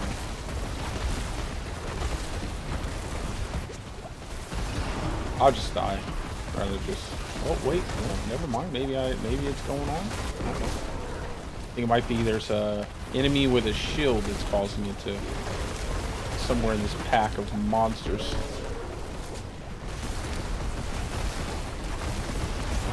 Stick it out.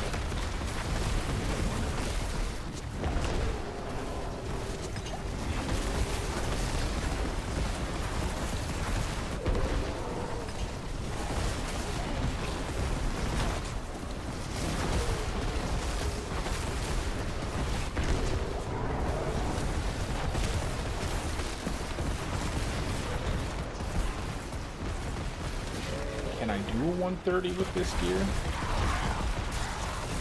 Maybe.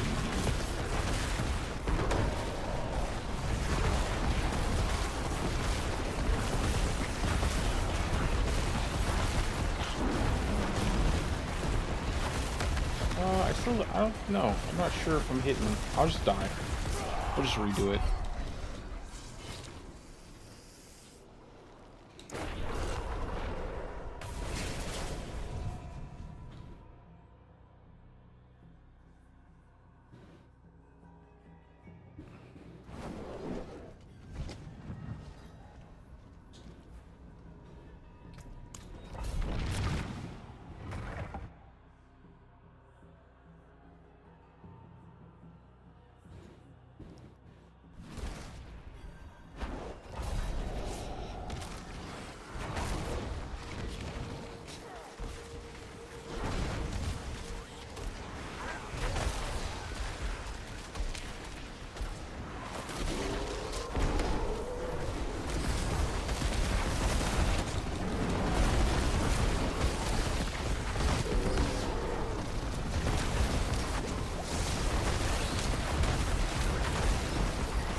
This is the second time there was a shield guy in that mess.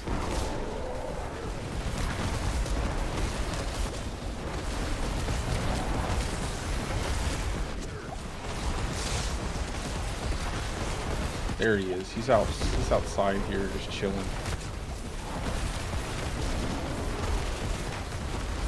Yeah, this is gonna be the only problem with like ultimate builds. It feels like the damage reduction mobs are just really annoying.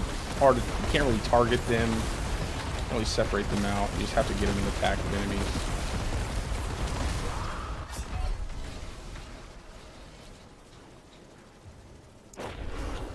Try it one more time.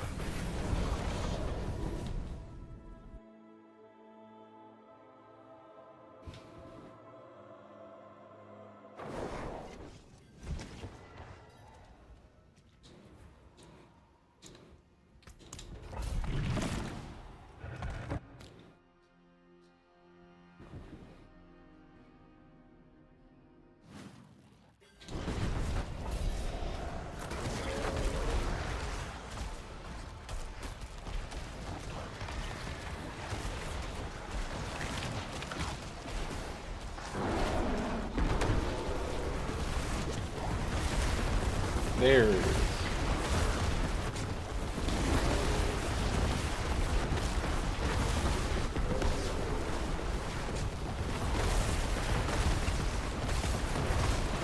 I almost wonder if instead of running something like Storm Shifter, run concussive strikes or exploiter aspect would probably be better too. Exploiter would probably be right up there. You make up so much time on mobs just because they become unstoppable so easily. That extra 45x would do a lot of work. I might go ahead and swap it out if this takes too long.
D4 is great, brother. I'm going to be playing PoE 2 as well, though.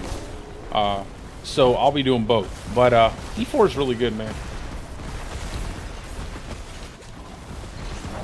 PoE 2 will probably be something that I find more enjoyable for myself just because of the difficulty.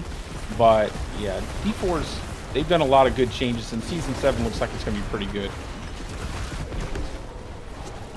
I can't wait to try out the Druid, man. The Druid, I'm so excited to try the Druid in PoE 2. It's definitely going to be a learning curve, but I'm excited for it, man. I'm excited to learn it all.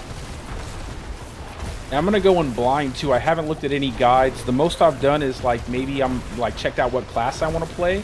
I'm kind of torn if I want to play a Titan Warrior or if I want to play a Dark Monk. I'm starting to lean towards the Titan Warrior. But as soon as Druid comes, man, I'm jumping right on that Druid, bro. And I'm going to do everything without looking up any guide in it, just so I can give a better breakdown to people who might be more casuals, and as to whether or not it might be a good fit for them if they are kind of apprehensive to try out PoE 2. Because it does still look a little a lot more complicated, and it also requires a heck of a lot more time investment. I don't think a lot of people understand like the amount of time that you have to even what it looks like you're going to have to invest in PoE 2. It looks like a lot of work, and some people aren't going to have that amount of time to really invest in a game. It definitely looks much more simplified compared to PoE 1 though.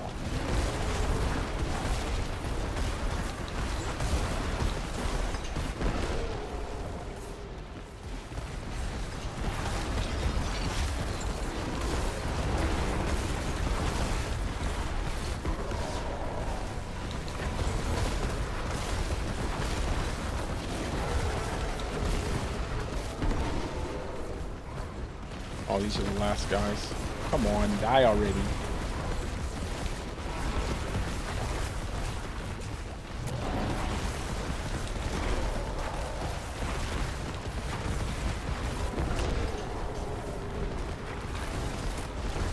There we go. Let's pick up those potions too. Oh, I don't even have a mercenary, yo. I said I was gonna pick up a mercenary. I never did it. See, running around without a nice Rahir or something to keep me from getting popped. That'd have been nice to have. One of my favorite Subo with the overpower multiplier or the crit damage multi. That's always nice.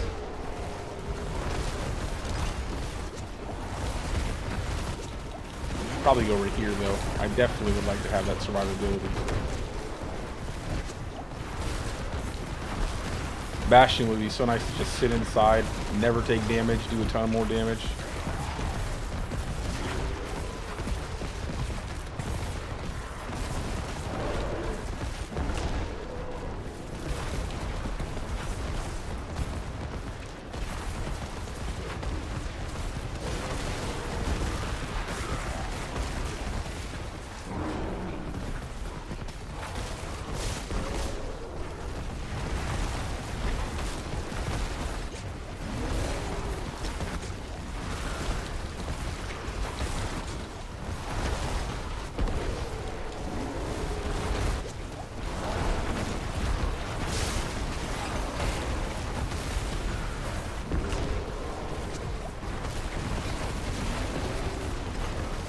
I wish we could break these little Nova bombs that drop on the floor still. It's not too bad because they nerfed the damage, but still, they are annoying to sit there and wait. It's like, I don't want to take the damage. I don't feel like chancing it.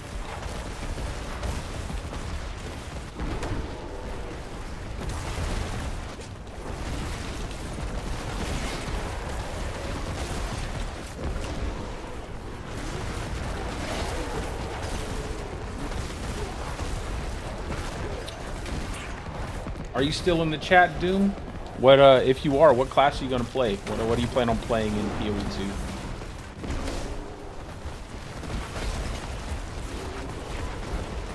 Or anybody. What guys, if you guys plan on playing PoE2, what do you guys plan on trying out?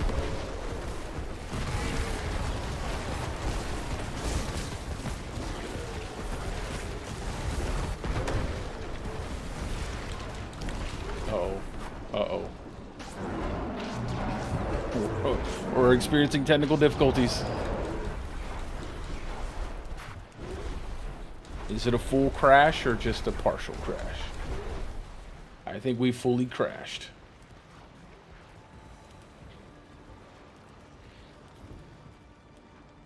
We were almost done. We were almost done.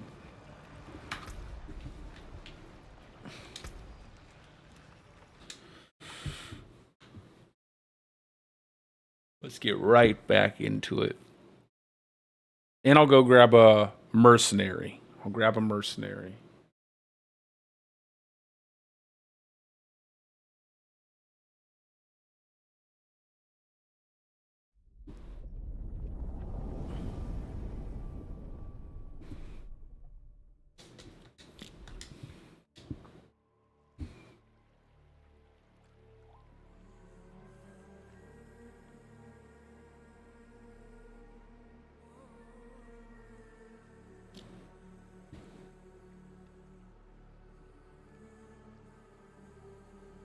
The mercenary should speed things up a bit.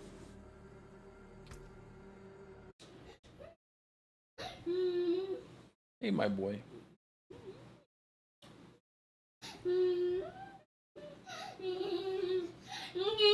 What are you so excited about?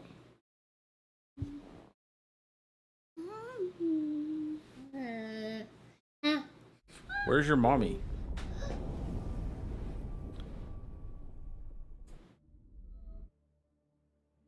Something tells me she fell asleep on the couch.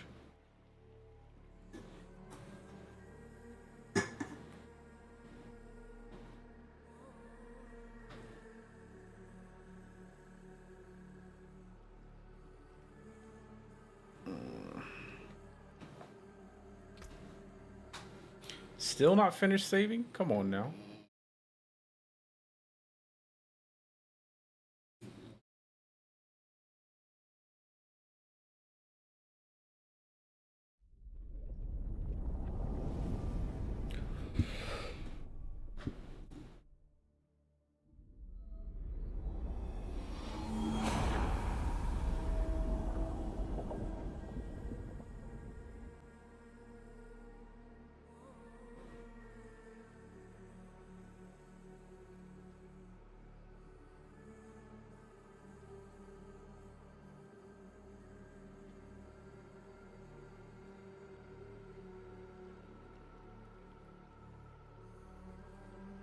Hopefully it's, wow, really?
Huh. Well, I guess I will, I guess I'll just call it there, guys. I don't know what's going on, but, I don't know. I'll try to get back on here and test some more things out before the end of the night. And then, tomorrow, PoE 2. So I won't be able to stream tomorrow, but I'll definitely be playing PoE 2 in the background and getting started on my learning experience with that game. And then I will try to be back on to streaming the day after that. But anyways, guys, I'll probably release my breakdown video of all the things that I think could be improved upon going into Season 7, as well as with the Druid. But as always, guys, I hope you're having a great day or a great night, depending wherever you're from. And peace out, guys. I will see you in the next